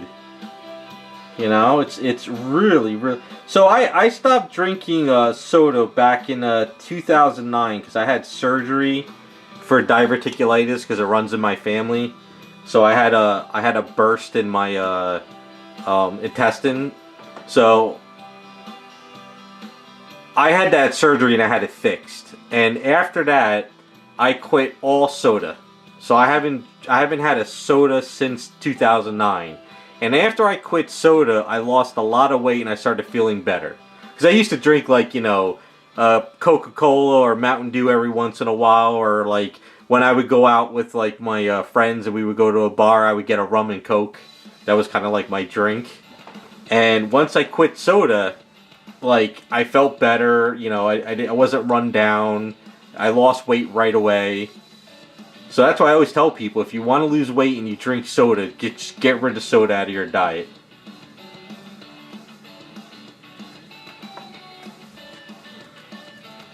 And also fast food. I stopped fast food. I wasn't eating fast food a lot, but I would have it every once in a while, like maybe once a week or once every other week I'd get fast food back then. And I think that's also what did it to me. So... But now I make sure I watch what I eat. Yeah, I like chocolate. That's kind of like I like my Snapple every once in a while, and I like chocolate. But other than that, I don't like eat cakes. I stay away from anything boxed at the supermarket, like any boxed food, like frozen boxed food. I don't eat any of that stuff. Since I work from home, I try to make like healthy meals, especially in the summer. I like to grill chicken a lot. But so the way it works is in America is number one, no canned goods. Anything that's canned has crazy amounts of salt in it. So they say stay away from canned goods. The second is anything frozen has a lot of salt in it with frozen foods. And then fresh food. So basically you have to, it's like try and buy as much fresh as you can. Then it's frozen goods if you have to, but stay away from the canned goods. But I also learned now, too, that I don't buy meat at ShopRite, like my supermarkets here. I don't buy meat at them anymore because I learned that they inject that, that carbon stuff into it to make it look red. Because normally meat doesn't look like that. It's normal, meats are not really bright red like that. They make it look pretty. I go to the German butcher down the road whenever I want like hamburger meat. I buy fresh ground beef from them. So I find that I get sick to my stomach if I eat like ShopRite or Walmart meats. That stuff, God knows what the hell they're doing with that crap.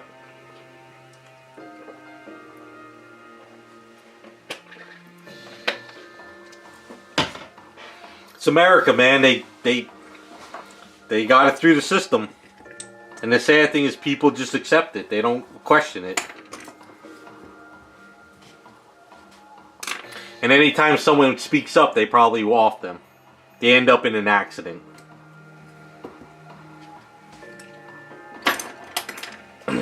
Just like water, Like I grew up having water from a hose. Literally, I used to be outside every day summertime drinking water from a hose. We didn't have bottled water. We didn't have like crazy soft drinks and stuff.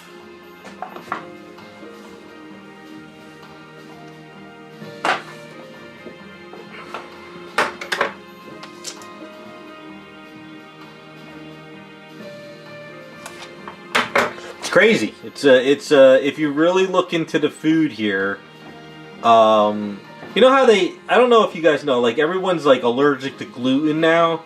I don't think it's really gluten. I think it's just like chemicals they're putting in the foods. I think that's what it is.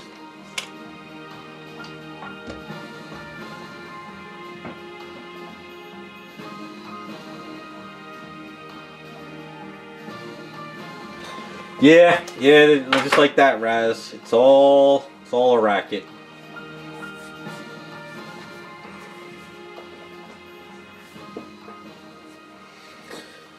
Yeah, I used to buy those. They used to be Lipton, but another company bought them. Those freeze dried packets you can make like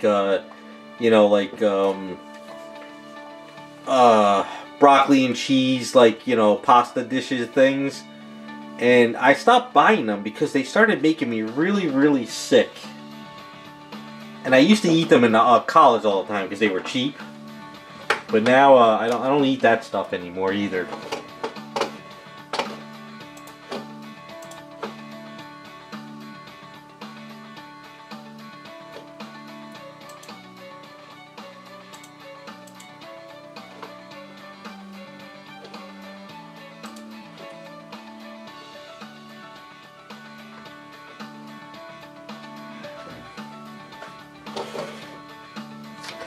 The only good bread to get is fresh bread. So if you buy bread, and if you buy it early in the morning at like a bakery, or if you buy it at like a butcher or whatever, and by the afternoon if it becomes stale, that's good bread.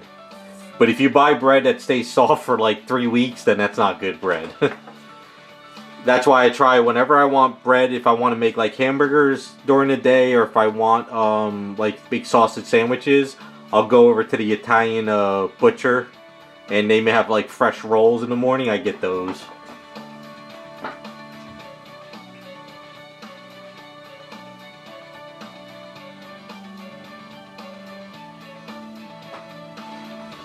Yeah, I think it's different. When I was in high school, all they really served was pizza, chicken nuggets, French fries. They would have salads.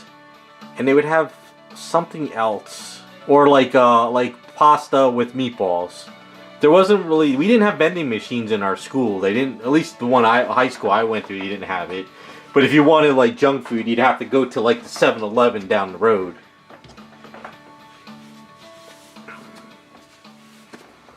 But then again, I grew up in schools that had people, well, they didn't have cigarette machines in the schools, but they had cigarette machines everywhere, so. Talking about the old cigarette machines where you put the money in and pull the thing and anyone could be smoking at any age. So. But then again, I went to school where you would make an ashtray and bring it back to your father. For so. My high school, my senior year, we got soda machines by the cafeteria, but I don't know if you guys know, there was a way where the Coca-Cola machine back in the day, you know the little R by the Coca-Cola, if you were able to press the R on the logo, but there was a button behind it because it was like a soft plastic sheet, and it would push the button for vending machine like servicing, and you could get free drinks that way. So every time the guy would fill up the machine, the next day everybody would steal the sodas. So that lasted a month, and they took that one away.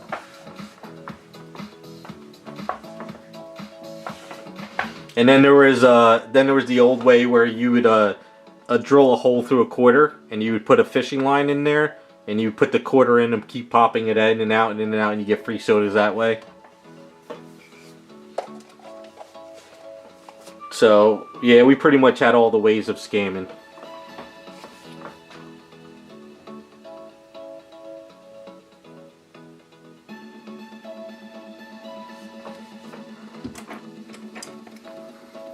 Yeah, I don't know how high schools are now. Maybe they got better options, but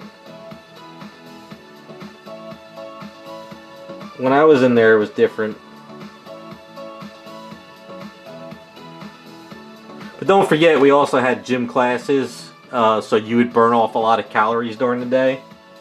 A lot of high schools here took away gym class in middle schools.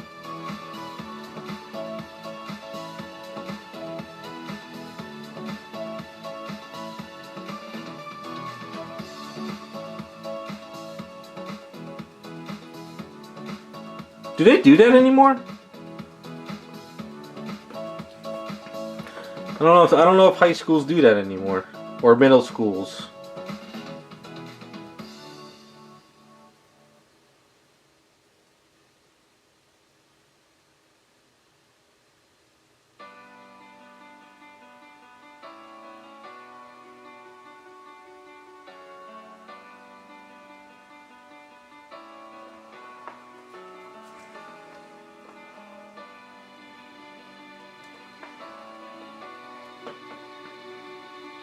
Yeah, politicians ruined everything. And also crazy Karen mothers.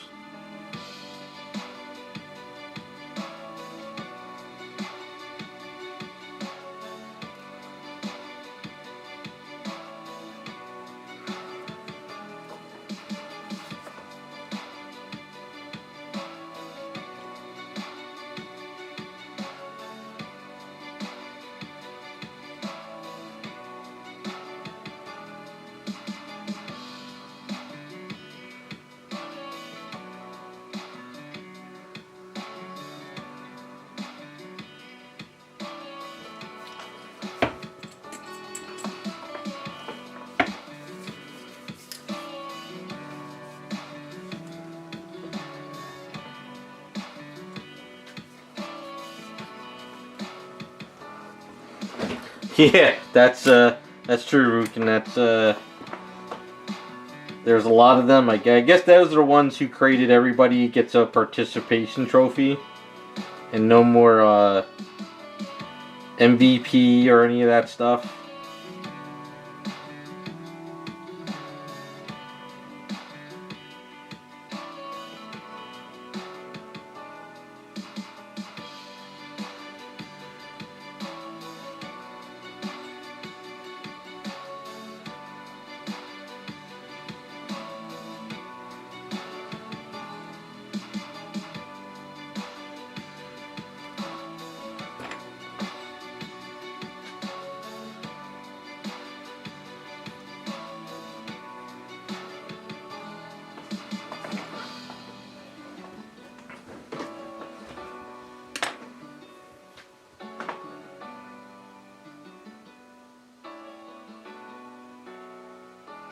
Yeah, I remember that, Jacob. I never saw it, but I know the one you're talking about.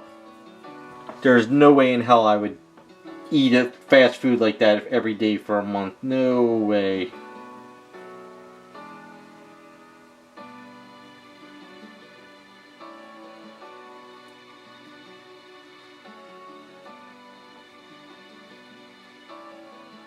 Actually, I think stuff is starting to change, though. There was a White Castle that opened up by me, a town over, and it opened up like 4 years ago. I think before the lockdowns, and they just closed.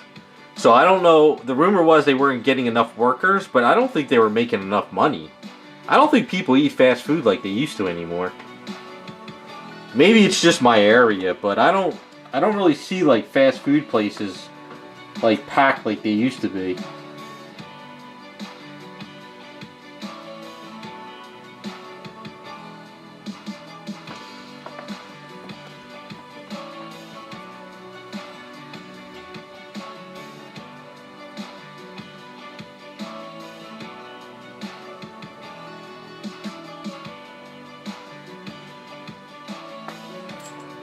Yeah, I remember.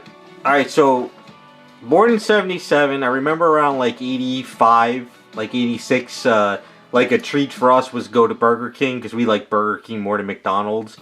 And I remember they used to have the patty, and it would go through the flame broil machine, and it would actually have a fire, and it would cook the patty as it goes through the machine, and then you wait until it's done, and then you pick it up, and then all of a sudden I remember one day, it was probably in the 90s, I went there and it was gone, and they were just like microwaving stuff after that.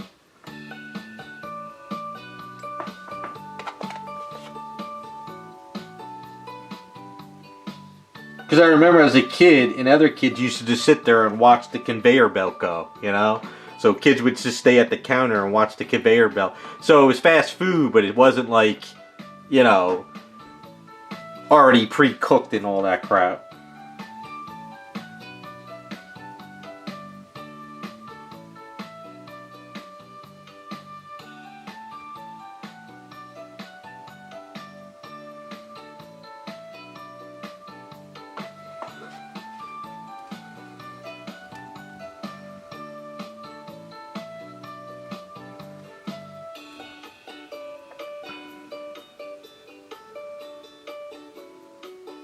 Yeah, prices have definitely skyrocketed. So even at the diner right around the corner from me, when I first moved down here, you could get a hamburger with French fries, and the diner hamburgers are really good. And it was like, I think it was like $8 or something. But now I went there and I got a hamburger with the special curly fries. It was almost $20. I was like, yeah, I'm not getting hamburgers anymore. Hey, what's up, Jerry? How's it going?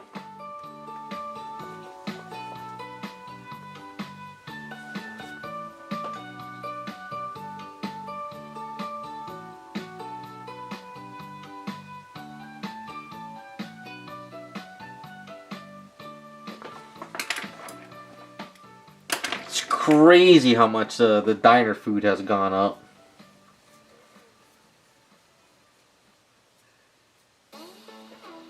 That's why I say I go to the butcher and I get my meats from there now.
Yeah, everything had their niche, but they all wanted to compete with each other.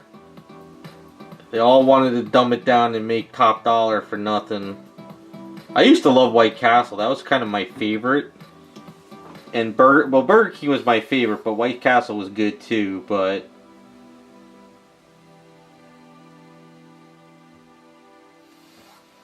White Castle got a little too I don't know.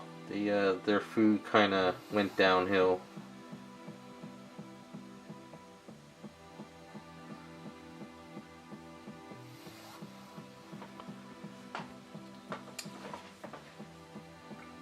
I remember Taco Bell used to be like, what, 59 cents a taco?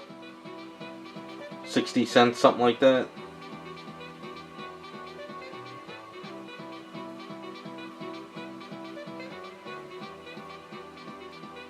God damn, we're getting old. Another 10 years. I remember back in the day when tacos were 69 cents and they're like $500 or something now. It's getting crazy, man.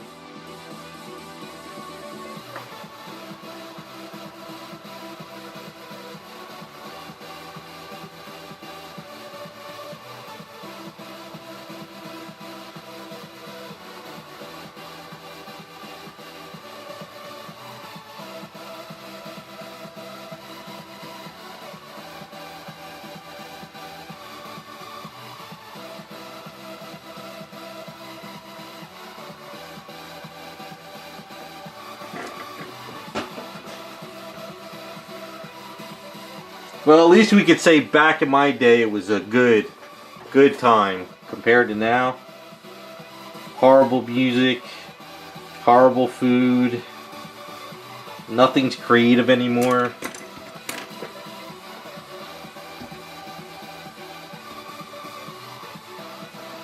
Well, I like to watch that guy. It's called Company Man on YouTube.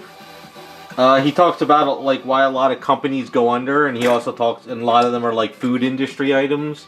And he talks about how they made poor decisions and they went away from what they were known for, or they went away because they didn't stick with the times.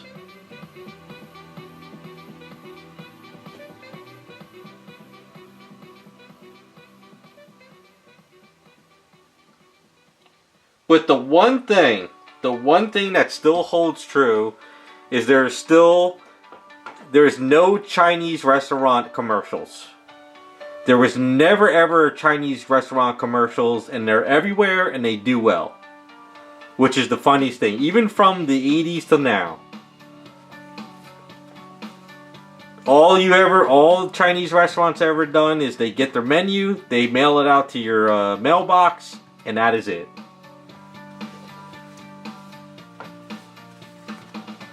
Although I miss the old MSG Chinese food. The old greasy MSG stuff was great. You never noticed that, Raz? Yeah, there's never ever been Chinese restaurant commercials. And almost every town has a Chinese restaurant.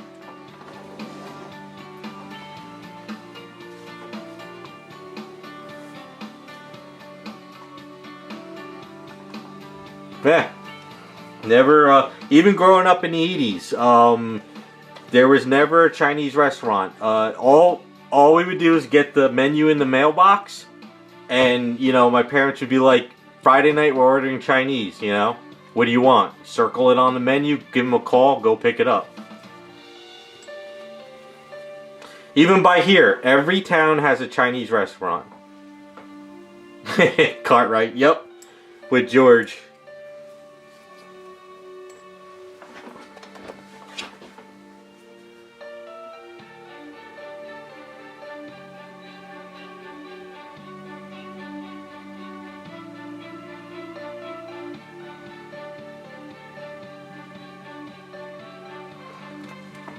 Although, I do base Chinese food on pork fried rice and their General Tso's chicken. If the pork fried rice is bad or the General Tso's chicken, most of the other food to me is bad. But if they nail those two, it's usually a good restaurant.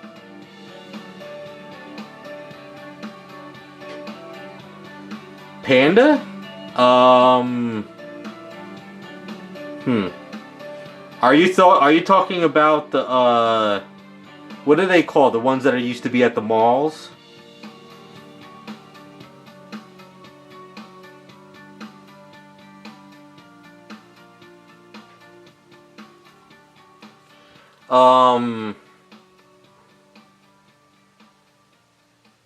It's just called Panda? Oh, Panda Express. Yeah. Panda Express here was big in all the malls. Like, any mall you would go to, there was a Panda Express. But now all the malls are gone. I haven't seen a Panda Express anywhere. At least not in Jersey area.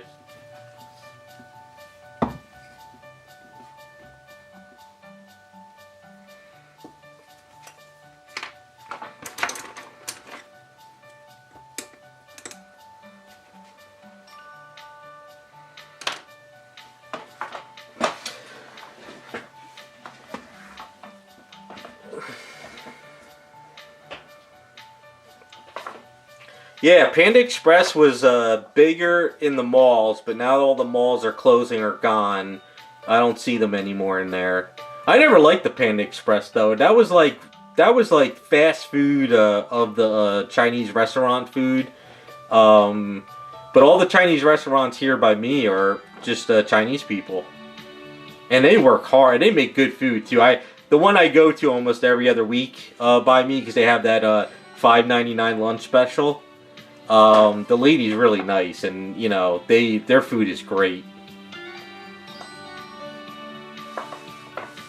They have a buffet place by me too. It's an all-you-can-eat buffet, but I don't really go to them too much because their stuff is really greasy. So I try to stay away from them.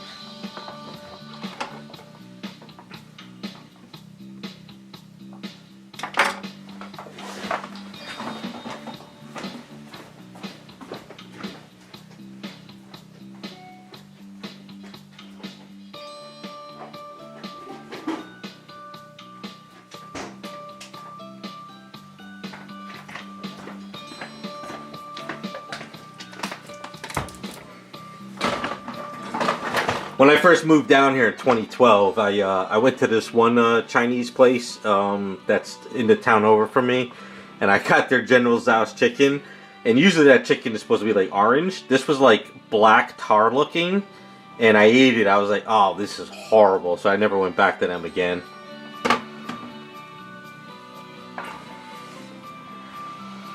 Yeah, no, I've never heard of Panda, Jacob. That's kind of funny. Like here in the tri-state area, New York, New Jersey, it's just they're all called China Inn, Chinatown, Town China, or it's like it's always like the same names. So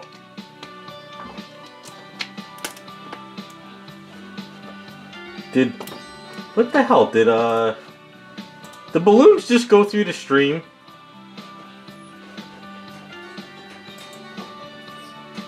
Did OBS do something?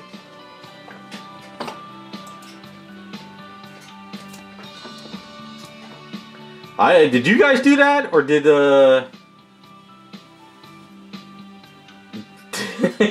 I just looked at my screen. I was like, why is there balloons going through? I didn't do anything. I think Iceman is hacking me with his new Dell desktop setup.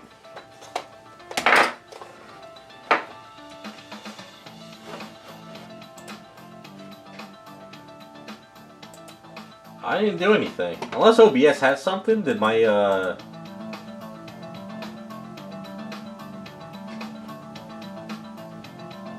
don't know. That's some weird hoodoo going on.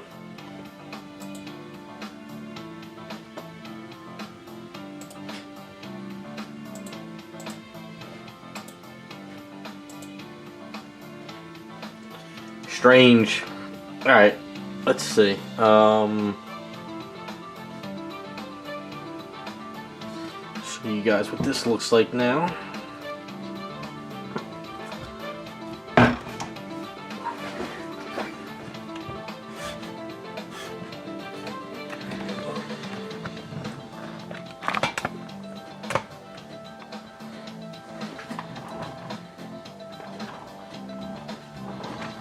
I'm going to build up more underneath here, but I'm going to do that another time to sand it down.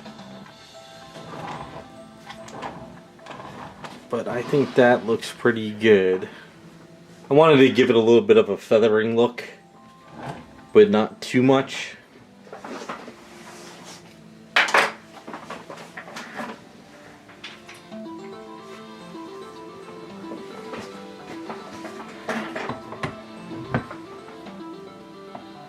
I didn't sand her down though. I wish I had a chance to get her all cleaned up. But I figured I might as well leave the cap on her. Make life a little bit easier.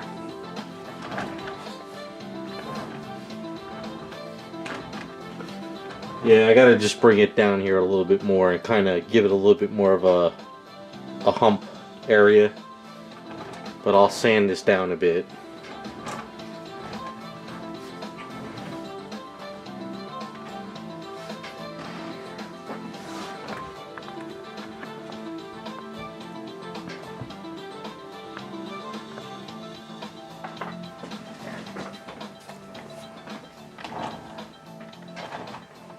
And like I said earlier, we did the hole for this. So the little badge will go up there. Like that.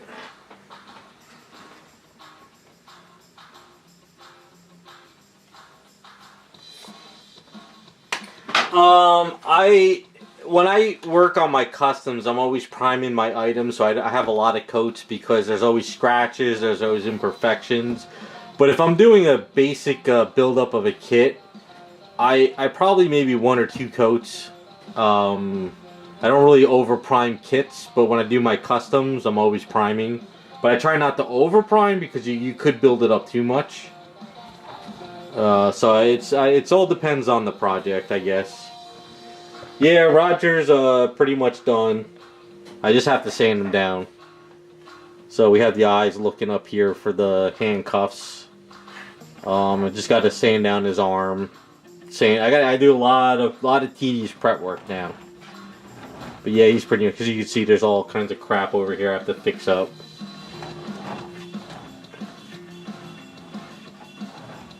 But what I need to do is clean up all this in here, clean up all this patches. Gonna have to sand all this stuff up. Get the hat sanded up. We got to build out the hair here. I got to still finish up the pouches. Put the little carrot thing there. Clean up her arms. There's just a lot of little tedious stuff still to do. But she's looking a lot better now that she's got hair. So let me clean out my brushes real quick, so I don't destroy them too much. And then I'll pick up the other gals.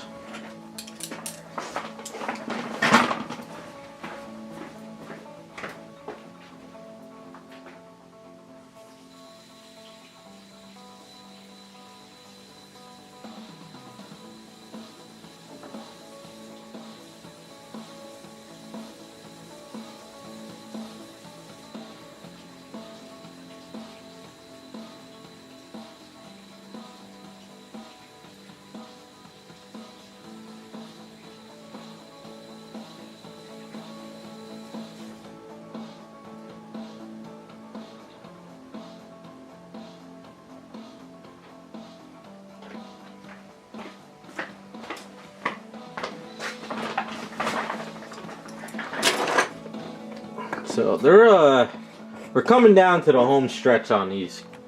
Now that the hairs are done, well, not done, but pretty much mostly done. A lot of fine tuning. I guess we could start paint work on them.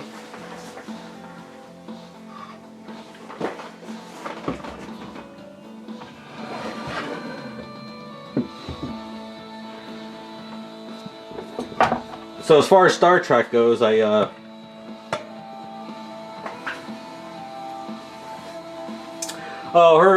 finger broke off when I was trying to put on the handcuffs. So I'm gonna have to attach her finger later while I paint it. So I have her finger in here, and then she's gonna hold the handcuffs like this. So I'll get that fixed up. But as far as Star Trek goes, you could kind of see what I did is the other day. I sat down with some putty work, and I did all putty work for any little imperfections and scratches. I still got to do her line on her outfit, but there's a lot of putty stuff that I went around. So I put some putties up in here, got some putty stuff here and there. So there's just a lot of little tedious scratching and cleaning, and you can see some over in here. But she's coming together pretty good. I really like how this whole upper section turned out on her. But when I put her up in the light here and I started looking at it, I saw there was a lot of scratching and stuff. So I had to kind of clean all this up. And then I gotta figure out her hand here. So this is for her communicate. I still gotta sand this down, and we gotta put her stuff. One other thing too, I forgot. She's not getting an earring. We got to put a earpiece on her, right? Jacob, do you know what the earpieces look like? So I guess we got to put an earpiece on her. But I also have to figure out how to get this in her hand correctly. So I have to kind of toy with this a bit. I'm thinking what I might do is kind of mark where the fingers are going to go, and sort of Dremel out that area and put A's and sort of like squeeze it, so this way I can just glue it in at the end. But that's her communicator, somewhat.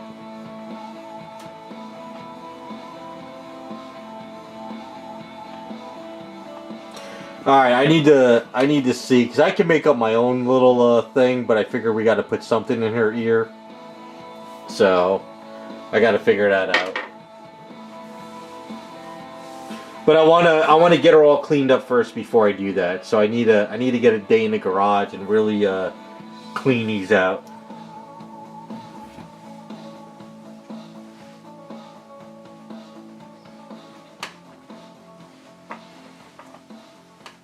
Her, I don't know what the hell that is, but I will. I don't know how to pronounce that, but I'll type it in now. Let's see.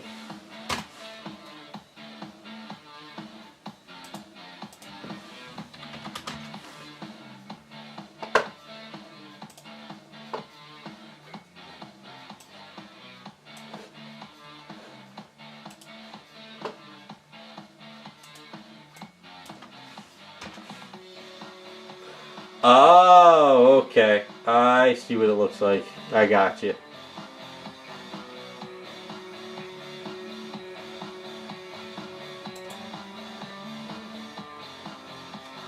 Alright, I got a picture. I will save it.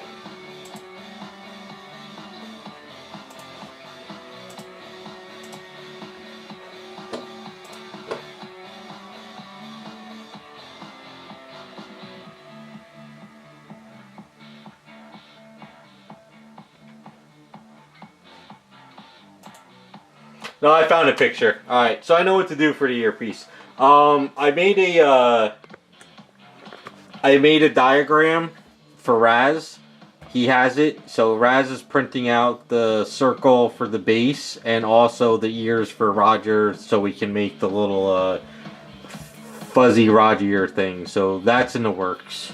So Raz is working on those. The only other problem is the nun. So we'll pop out the nun now.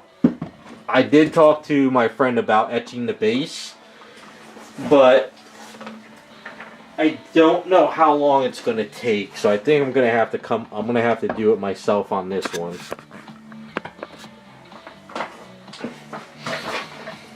So, like I said, I primed her up, and then I found a lot of imperfections, so I put up some putties around some areas.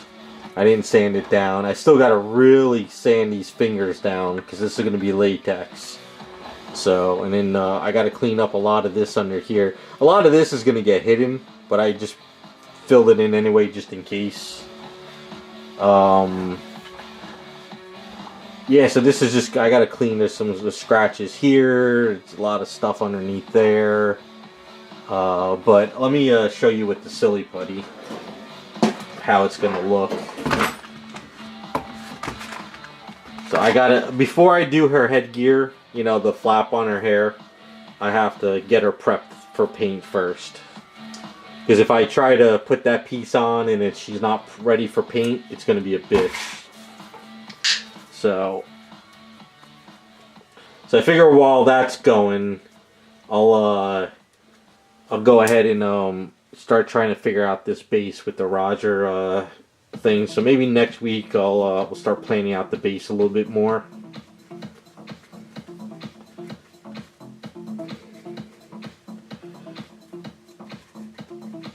So you figure we'll roll out it when we're ready to do the hair piece. We'll roll out this thing, right? We'll do a better thing, and then it'll come down like so. And then if it's a little too big, we could kind of flow it.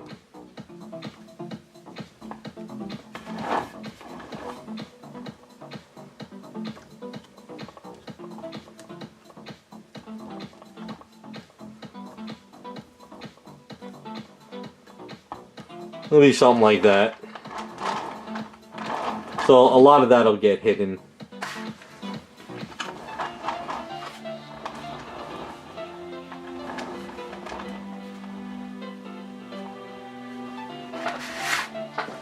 Sorta like these.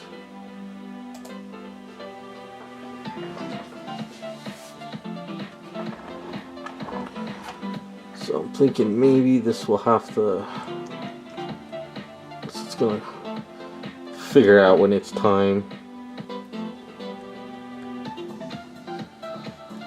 You know, something we'll do some paper, you know, I'll make some eaves and then we'll put it on a piece of paper and I'll kind of get a basic shape and then make sure that wherever it goes the arms could come in and out.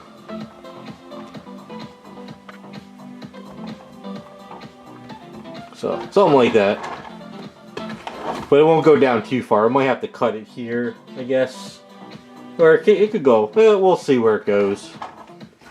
I'll have to roll out eaves like an hour or so before the stream I start, and then let it cure up till it gets really, really tough, and then we can do this. So that's kind of how it's gonna go.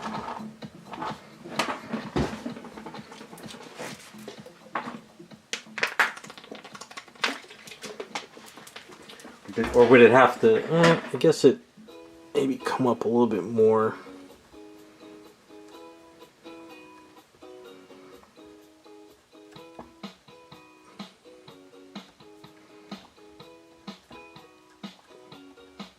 Something like that.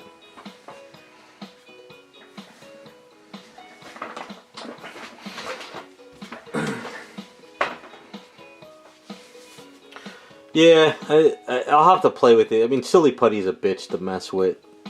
With A's, it'd be a little bit better. But I can probably...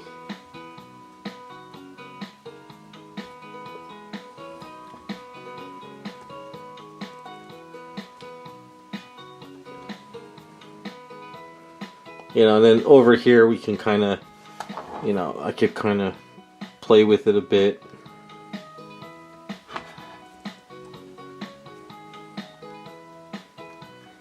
Something like that.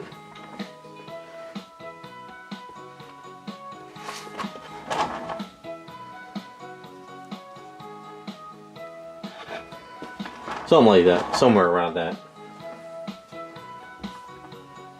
Silly putty just starting to fall. Goes all over the place. Doesn't really like to go where I want it. But I think I need to fill this area up a little bit more too. Think. Not really, but yeah, kind of like that. The problem is this part's starting to sag too much, so I would have to, I'm thinking it'll probably have to be cut like more here. Almost.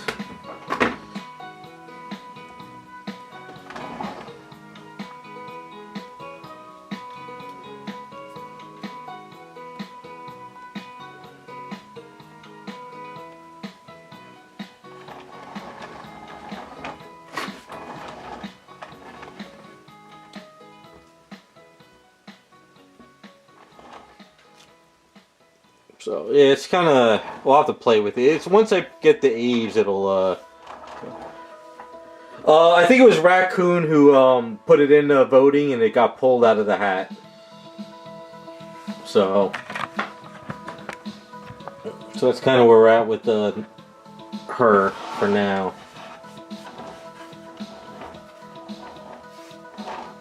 And like I said on last stream, we worked out the idea for the base. So we're really going to have to fine tune it. So we'll do something like, you know, this for the base.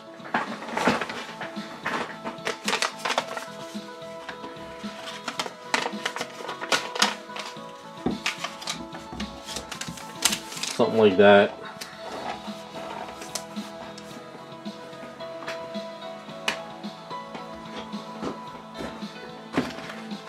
No, it was Raccoon. This Raccoon actually voted for the cop and the nun, and I think those got pulled out, right? I think it was Raccoon voted for those two.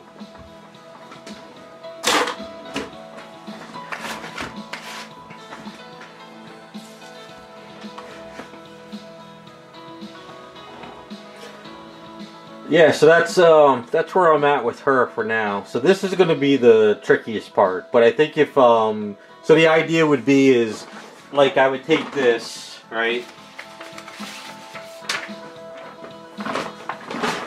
And then, like, I'll do it when we're ready to work on it in stream. And then I would take this piece here, and I would just kind of, like, put it like this. And then from there, sort of have a starting point for what I'm going to do.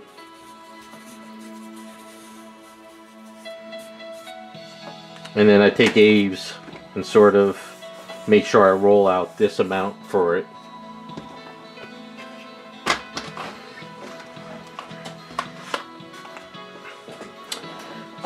The reason why I don't use fabric is because of a couple reasons. One, I don't sew very well. I don't have a sewing machine. And two, fabric has caused more problems in customs than you could possibly imagine. So, like, I just can't sit there and cut like a piece of fabric and then glue it on because it'll fray. You gotta sew all the, you know, it's gotta sew all the edging. And then the other problem is you gotta engineer it to glue it in at the end. So, I would have to sit here, make sure there's a gap in here that's perfect, be able to put the fabric in there, and then the problem is if something happens, and then you got to paint it, the fabric's in the way, because you can't put silly putty in the fabric, because that'll stick to it, and fabric's just, it's just, I don't do it anymore. It's too much of a hassle. Hey, what's up, Devastator? Hey, Cherry, how's it going? So yeah, no fabric anymore. I'm done with fabric. It's fabric, you can make something look amazing with a statue in fabric, but you have to engineer the hell out of it.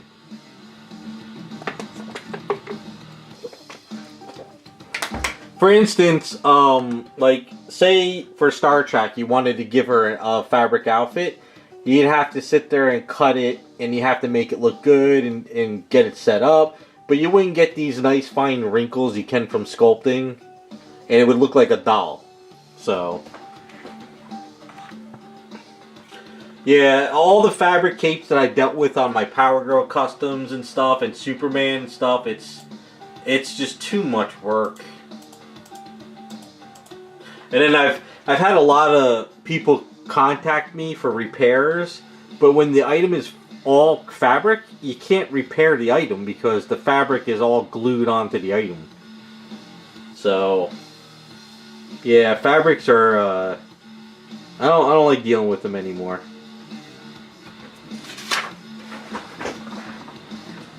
And a lot of those old Sideshow OG sculpts, the fabrics are all like yellowing and they're getting all funky. You know, like the Captain America, you know, his white part on his stuff, like everybody's is yellowing now. And then if you get them in dust, they get dusty and you can't, fabric, I don't know, I'm over the fabric on statues. I'm over it.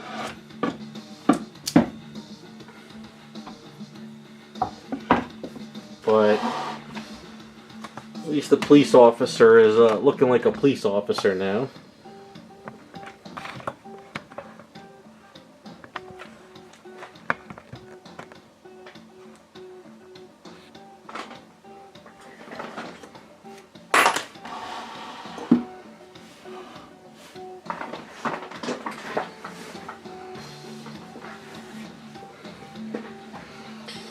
Alright, Iceman, when you start to mutate, let us know. When you start growing like 3 extra fingers.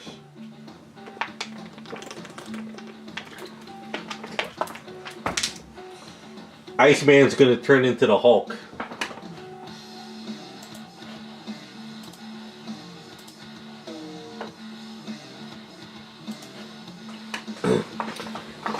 Yeah, Iceman found a clay. He sent me a video. You guys should probably look it up.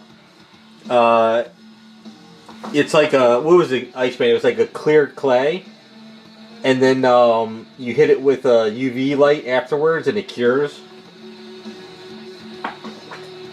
So Iceman's the guinea pig. If he uses it, we never hear from him again. Don't buy the stuff. But if he says it's good, look into it.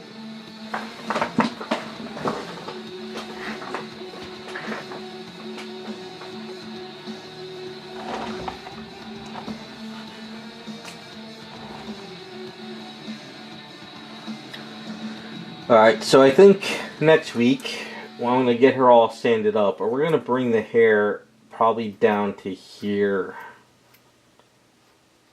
And then we're going to give it more of a Jessica Rabbit hump like in the Sideshow Collectibles one. So I might sand some of this area down. Actually, I probably should push some of it in now. It's soft.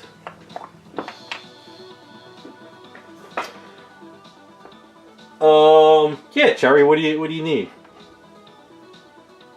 Hopefully it's nothing that gets me kicked off of YouTube, but sure.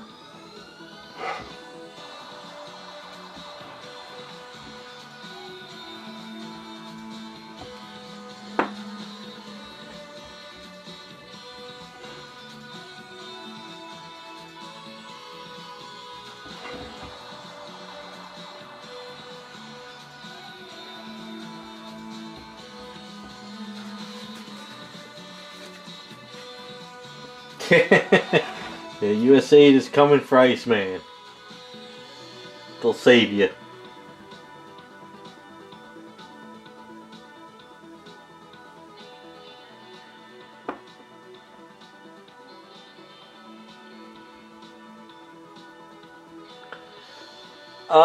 That's a hard question for me because I don't work on just one item at a time. I have, like, I have a lot of items going at one time. But, alright, let's say, alright, it's hard to explain. I'm going to try to break it down. So, as you saw, I worked on her hair today, right? That took about, I don't know, 2 hours, 3 hours, something like that. And if I wanted to work on this part or this part, it's hard to do it because this is still soft and I can ruin it. So I like to let that cure. So it's hard for me to work on one item all day long because if I do a sculpt here, I gotta let that cure. And I can't really afford to ruin that. That's why I have this item, I have this item, I have this item, so I can work on a bunch at a time. But if I was to say just this item here, how many hours and how long it took me to work on it, if I put all those hours together, maybe a week or two? Do you understand what I'm saying? Because I can't, like, when I sculpted her outfit, I had to work on the outfit in sections. When I worked here, I had to work in sections. And if I was to just sit here to make this a business and only work on one item a week, I would never get anything done. So that's why I have, like, on my floor, 3 items on the floor next to me. I have a bunch on the shelf. I have a paint item in there. I'm just working on so many at a time. So yeah, it's hard for me to say how long one item takes. Because I wake up in the morning and I say, okay, this is the day I'm going in the garage and I'm going to sand this down, I'm going to chop this up, I'm going to sand that down, I'm going to sculpt this. And then the next day, I might be like, okay, well this item's over here, I'm going to paint today. So, I'm all over the place actually.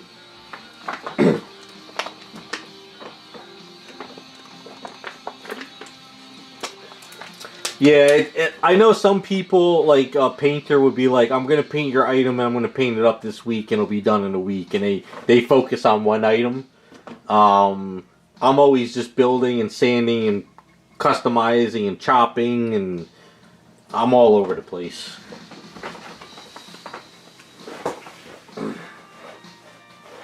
So, that's kind of how I work. But with that being said, I'll show you Jacob's Power Girl, what I did this week. Not his Power Girl, Supergirl. He doesn't want Power Girl.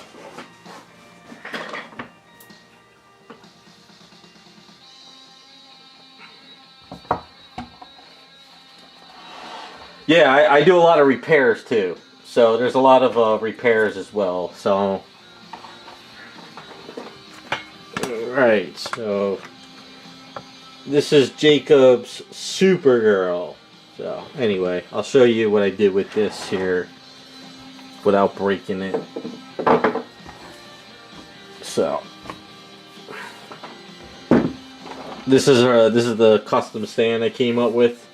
So there's a square rod in there, and I put this rod into the base because I broke off that big mask. And once I made the rod, I kind of lined up where we had to go. I built a wall, like a cup with eaves, and I built a cup here. And then after the cup was cured, I put eaves in there, and I squeezed this in with you can see all the baby powder, and I kind of squeezed this in. So instead of it being just, there's a brass rod in there. So if you get that lined up correctly, which is always a pain in the ass with this statue, it'll get there. Hold on. That's the one thing I hated about this thing.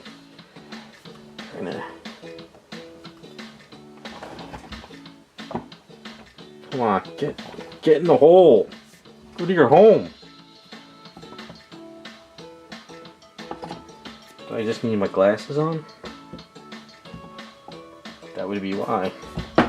So it clicks in pretty well now, once you get it there. So what I'm going to do next is I'm going to grind this down. Kind of fine tune it a little bit more. So I just kind of made sure it squeezes in. So it's not going anywhere now. So this is pretty secured. I just, you know what it is, I didn't put my glasses on, and the reason why I've always had a problem with this statue is because of the way the key is.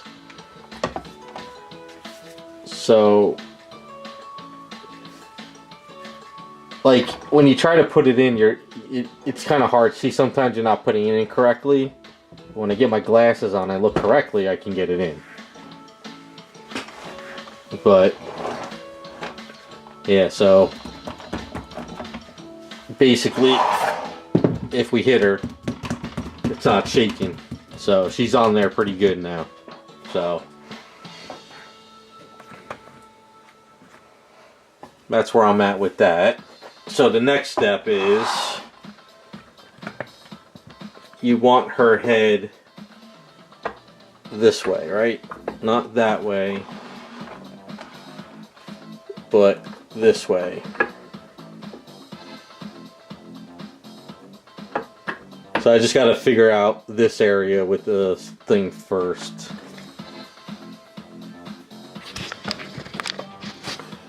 So going off her artwork.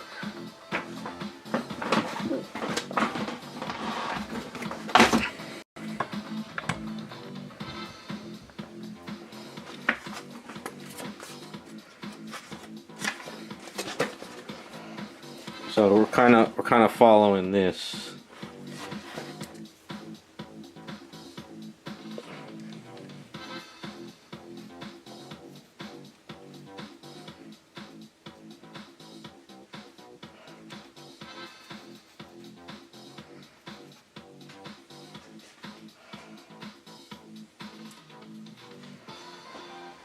And I guess her symbol.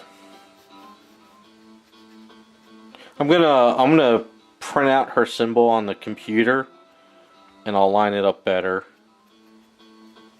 But I usually just kind of like to sketch kind of where I'm gonna go with stuff.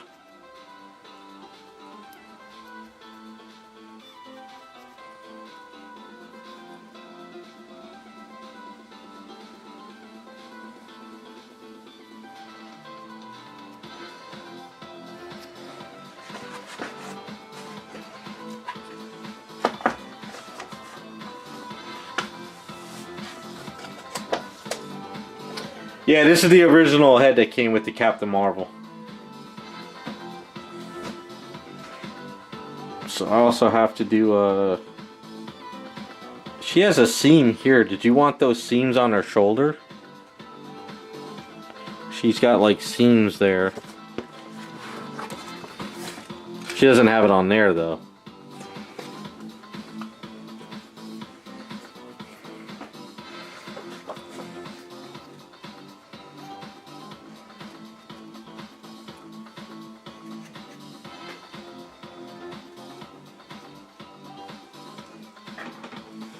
Okay. That's about the size of the symbol, right? That's kind of like how it is on her outfit. I'm just trying to figure out, do I sort of, because if I'm gonna redo this neck, I have to chop out a lot of this extra stuff and recreate the collarbone and neck muscles and stuff. But I have to figure out, do I sort of, well, if her head's forward, I should be able to Dremel here and Dremel here to put that cape in. So it should work.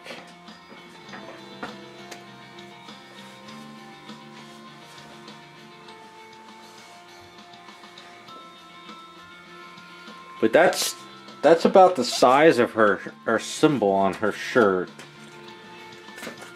I'm just kind of eyeballing it right now. That's about the kind of, because it kind of comes down to about here, and it's like underneath the collarbone there, and this is like right underneath the collarbone there. So that's kind of where it would be. Skirt's going to be last because we have to do all this first, and then I can do the skirt like this. Otherwise, if I did the skirt now, I probably would snap it. So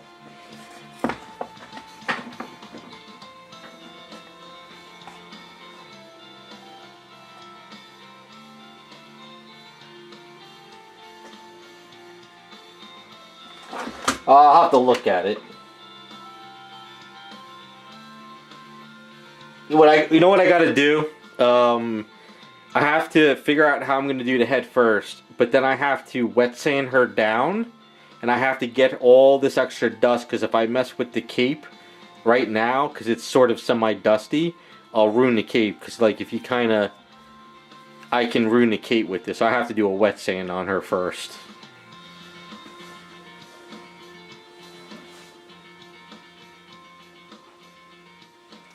Well, that sounds good, Raz. Thank you.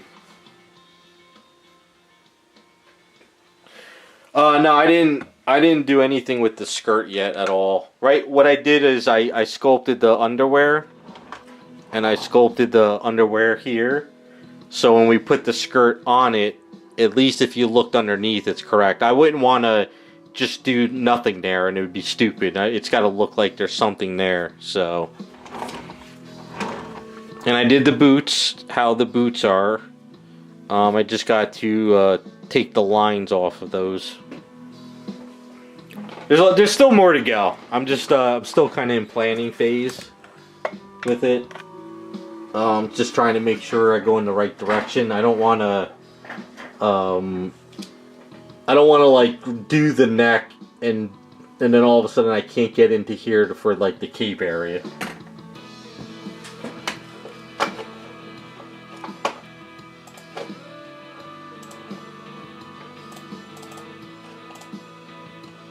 Oh, okay, so you're thinking, alright, so this is what he sent me.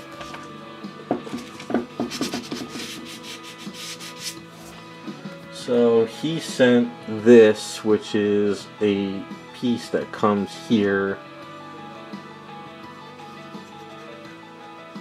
And then the cape, there would be a hole here. And like a hole here, and the cape would come in because the cape is cloth.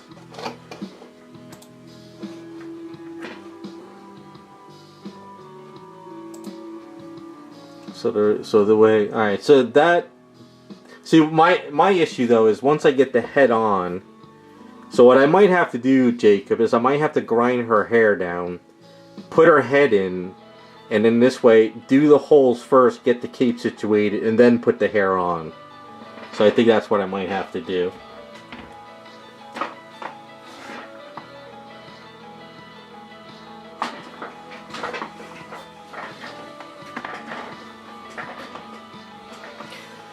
Uh-oh, Iceman. You better be careful. You might start mutating now.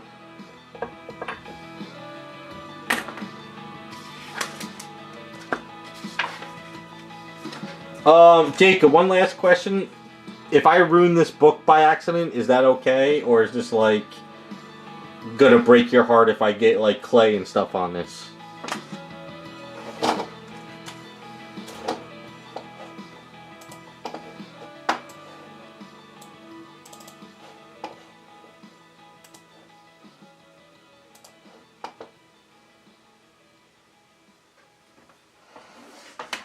Alright, I don't need it. I just want to make sure I don't, you know, I don't ruin something you get pissed off about, that's all.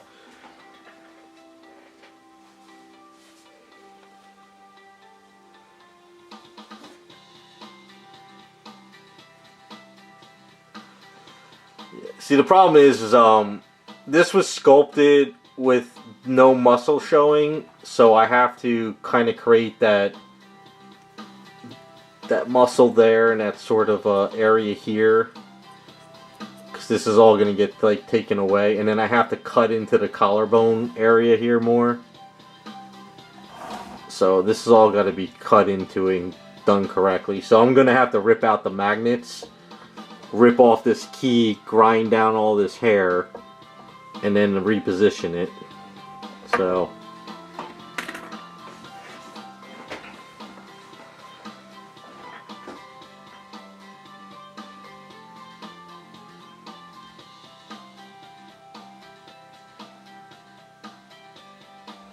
I don't know, man. Be careful, Iceman. You might wake up in the morning and that stuff might be morphing into like some alien.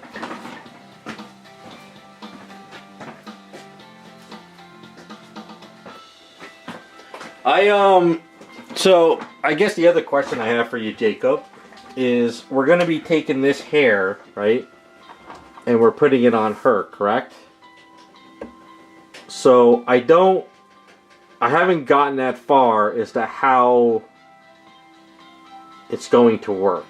Now the other problem I have here is I can tell already that this head was glued into her. But I'm wondering if it's glued in two pieces and I can't see the other glued. Because sometimes like this is like a seamed area. So I don't know, I'll have to see. I don't know. Because like if I put that on there, some of this hair might have to be chopped up for this back area. Because I also have to figure out where does the cape go to, you know?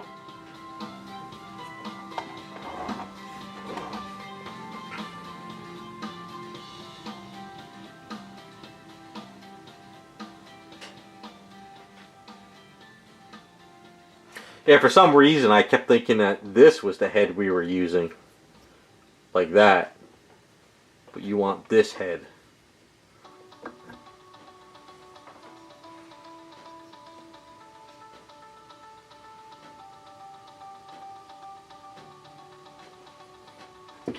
So one step at a time, you know, I'm going to strip the paint off this head when I get a chance. And I'm going to grind it down to a bare bald head.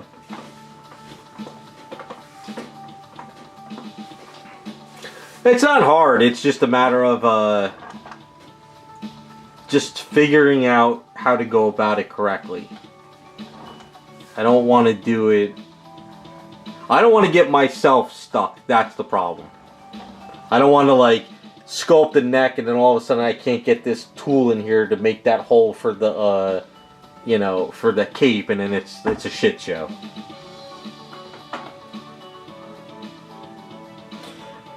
No, I think I can.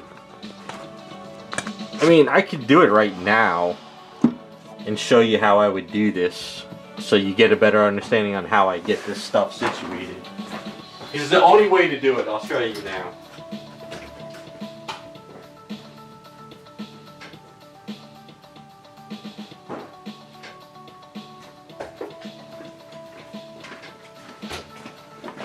What I'm going to do is I'm going to move the Jessicas because I don't want them to fall or anything. Now this is a very, very special tool. It's very special. It's very tricky.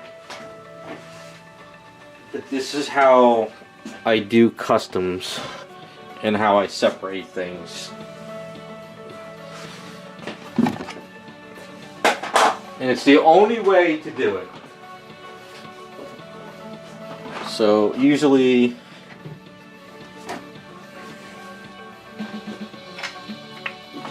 the best way of doing this without smashing anything is your trusty old hammer and screwdriver. So you can tell that this is already glued into here. So the best way of doing it is this.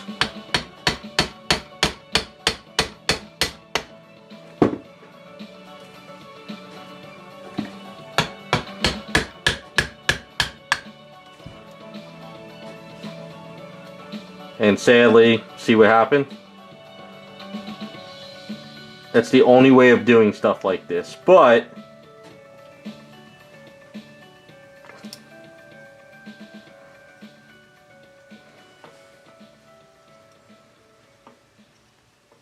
it's still cracked in a way I can salvage it.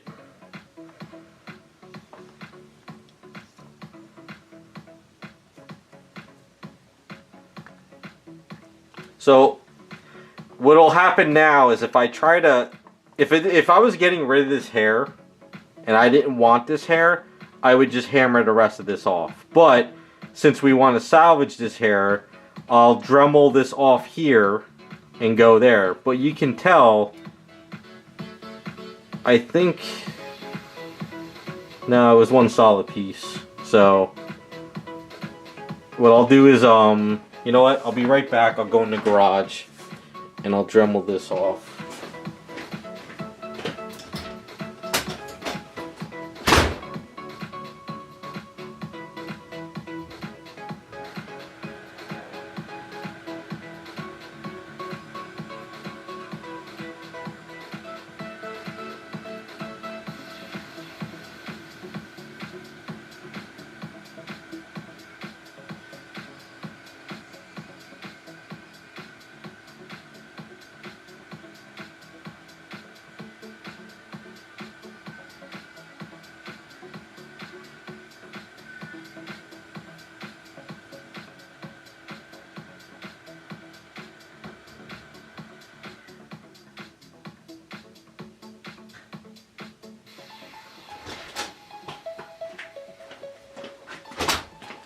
Alright, so I just went in the garage and I just Dremeled that off like that.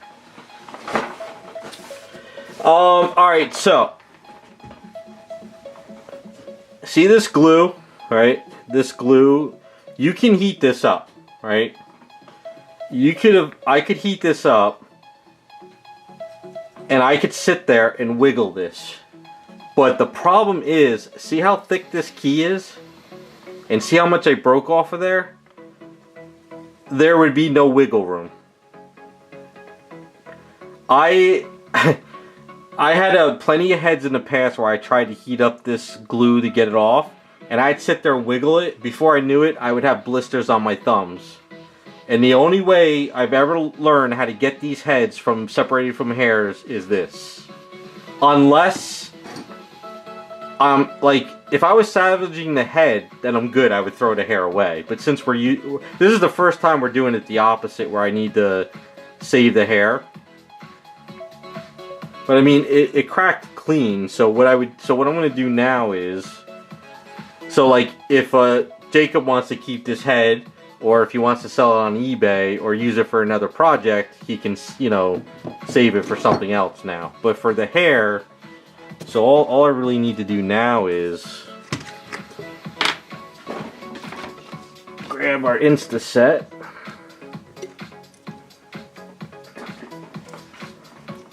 We grab our glue. Now the goal is not to get the glue squeezing upwards. So we just kind of go over here with the glue. Because what's going to happen is I'm going to have to grind in here anyway to get it onto the head. So I'm not too worried about all that.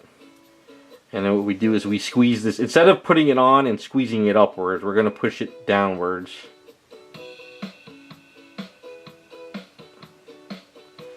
So some of it did squeeze through the cracks. But don't forget, this is going to get painted, it's going to get sanded, it'll get seamed. So I'm not worried about the glue residue as much.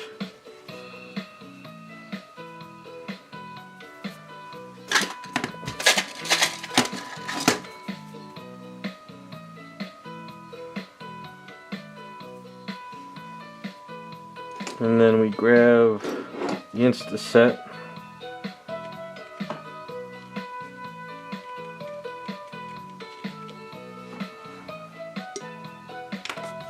And that's the hair.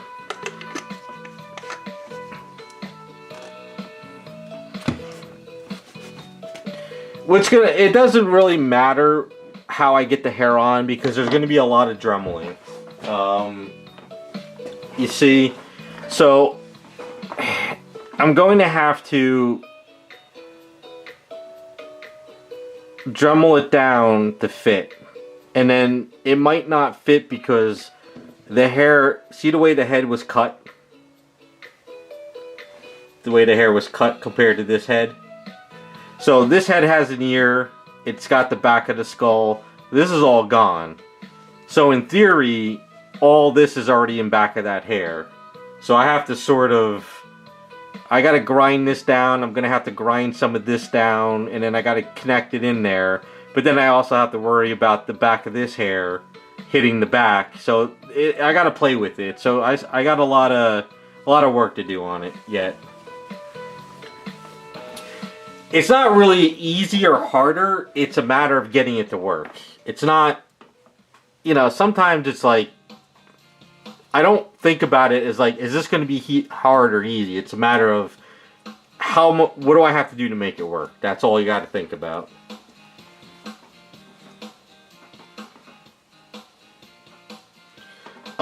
As far as I know, I don't think I'm going to sculpt any more detail. It's more getting this to fit. So I might have to, you know, rework a little bit of this side on this head. I might have to Dremel out here and then rework it. So I'm going to have to play with it. Now, the biggest problem, and it's nothing to do with sculpting, is when you Dremel out this Chinese glue, it stinks so bad.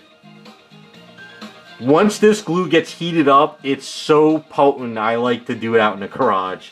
That's how bad it is.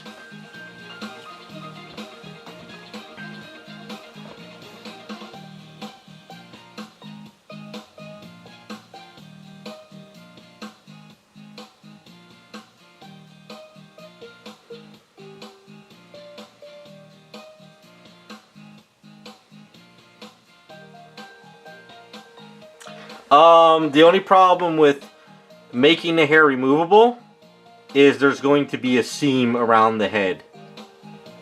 And it might look bad. So I haven't got, let me see how far we get first.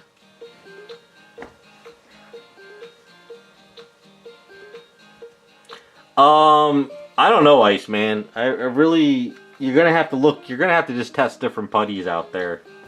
Look up some of the Tamiya putties. They have the green one, I think it is, or the blue one.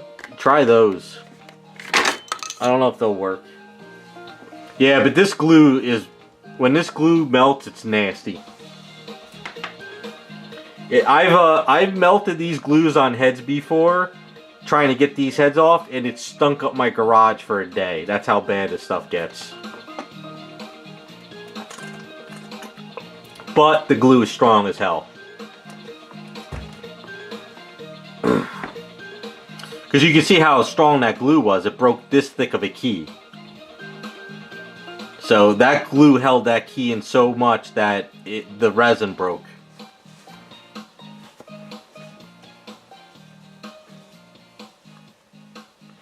Well, what I'm thinking is, when this is on the head, some of this hair might have to be chopped out.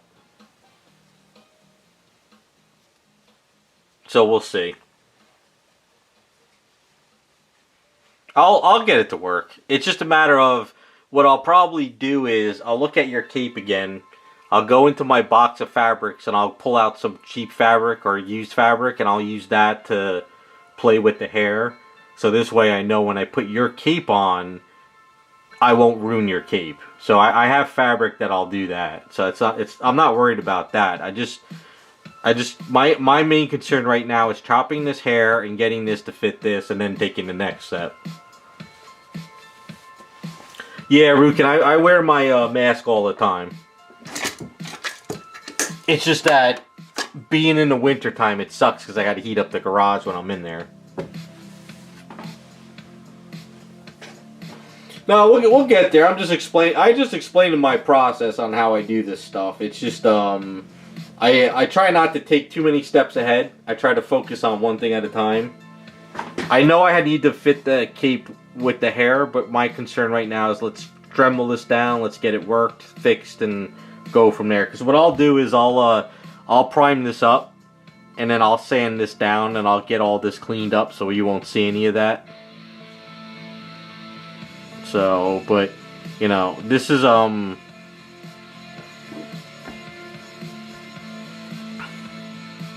it's kind of how it is. I want to see something with this head.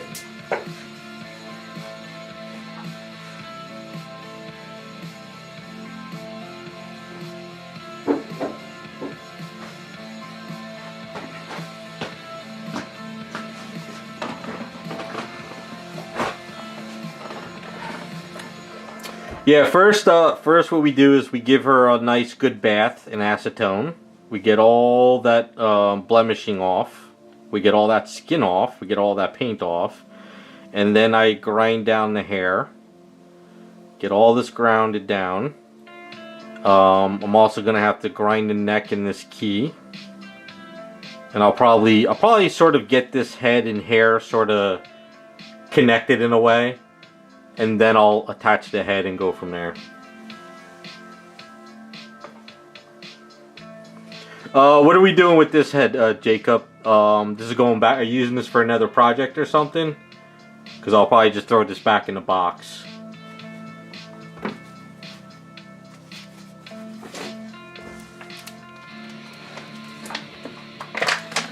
Try not to leave too many parts laying around.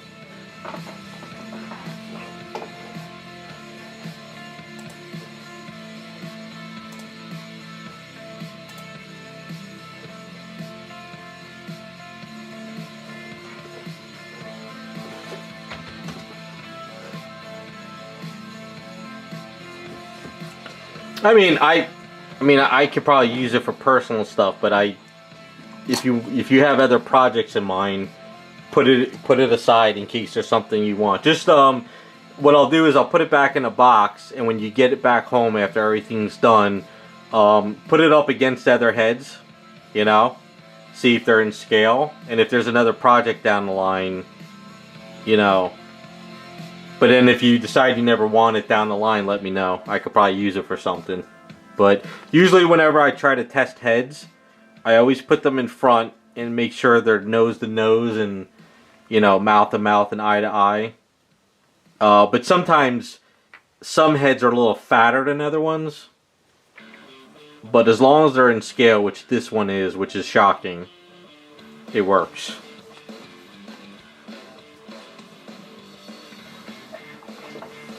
So I'll probably throw this back in the box just to get out of my way.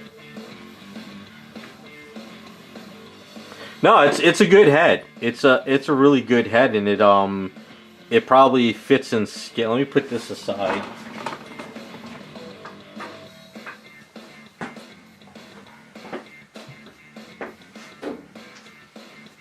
Like here's the Catwoman body, and I think it's pretty much in scale.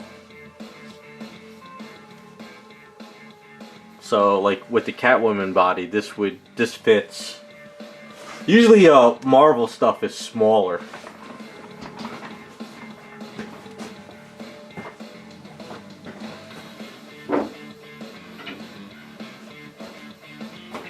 I got this Catwoman, and I think. See, this head seems to be fatter though, but it's in scale. but it's a fatter head. It's like the cheeks are bigger.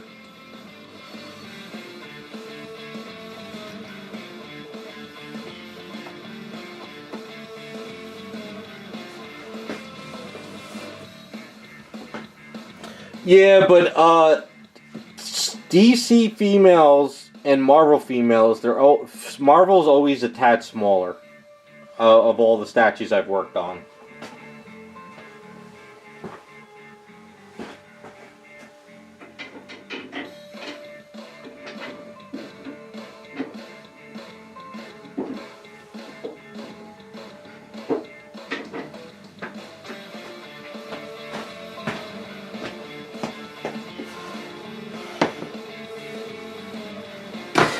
Yeah, she's a thick one. That Catwoman, I was thinking of using her for a personal custom. I always wanted a Superwoman from the DC Crisis animated movie. The one where Wonder Woman's in the black leotard, black gloves and legs, and she's got the ponytail. I've always wanted that one. So, I was thinking of using it for her.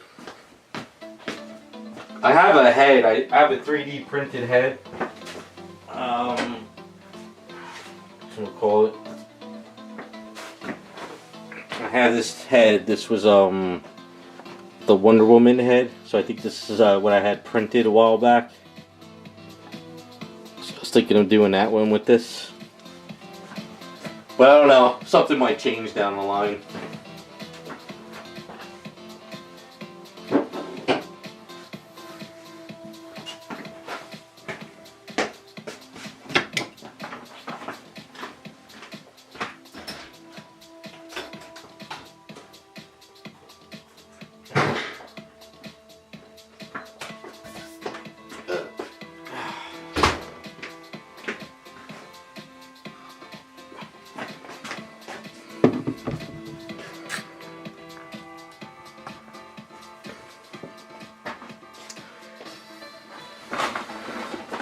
Yeah, I got that Catwoman body off eBay a while back.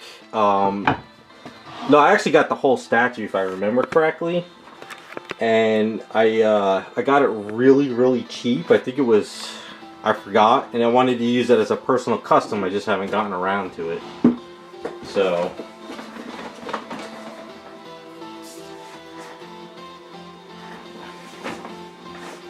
Now that the Jessie Pokemon girl is just about done that I showed on Patreon, I'll probably show my bombshell flash that I've been working on for myself. She's been collecting dust, but I'll probably show her next.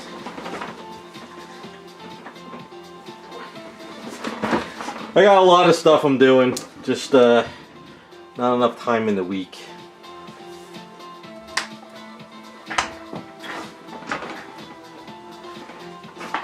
But the Supergirl I'm working on for the other client, she's almost ready for paints. We're getting closer to finishing her up, so hopefully you'll see her done in another couple weeks.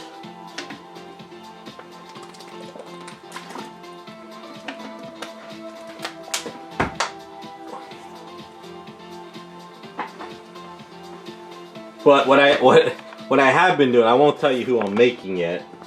But so this is yours, right?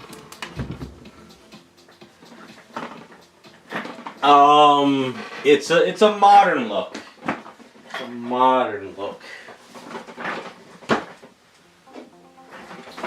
So while I was working on yours, I had a second body here that has been collecting dust for ages, like talking like a long time. So I got this Captain Marvel body off of eBay, broken. I would say, when did this Captain Marvel come out? I think a year or two after this came out. I found this one on eBay, and I her leg was broken, the arm was broken, this was broken. So I've been putting her together while I've been working on yours. But I have my old Power Girl custom head I'm going to put on this one. So this is the head I'm going to use for it. But I won't tell you the character I'm making off of this one. This is going to be a very, very long-standing character I've always wanted to make. I'm not going to keep her, but this is the perfect statue. So this is something that will be way down the line. But I have a second body I've been toying with while I've been working on this one.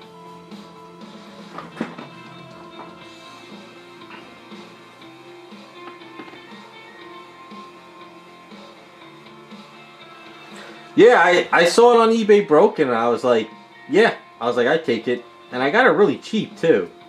So. But she was pretty mangled. I think she was broken, like, up. The arm was, like, broken here. And then I think this one was broken off of, I think over here. Yeah, she was just mangled. So this is another one I'm just kind of, I've thrown it in the mix while I've been sanding and prepping all these items. I've been kind of getting this one back together.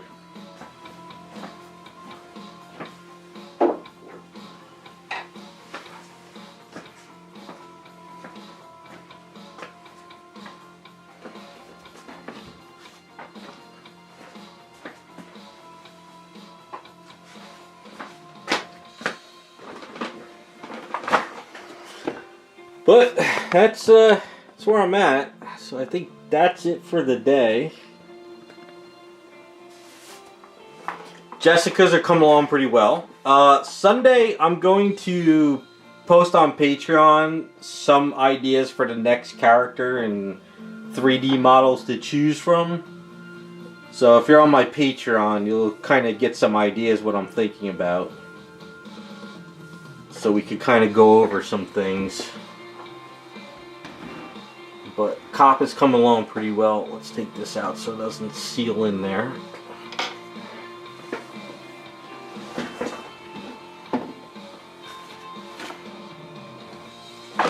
Alright, I am calling it a night because I am shot. I need to go to bed early tonight. So, you guys have a good rest of your weekend. And I'll post on Patreon on Sunday. I got a video to edit for Sunday as well. It's a Wonder Woman custom base, simple little project. And then see if I can get these things ready for next week to do some more detailing. Alright guys, have a good rest of your weekend.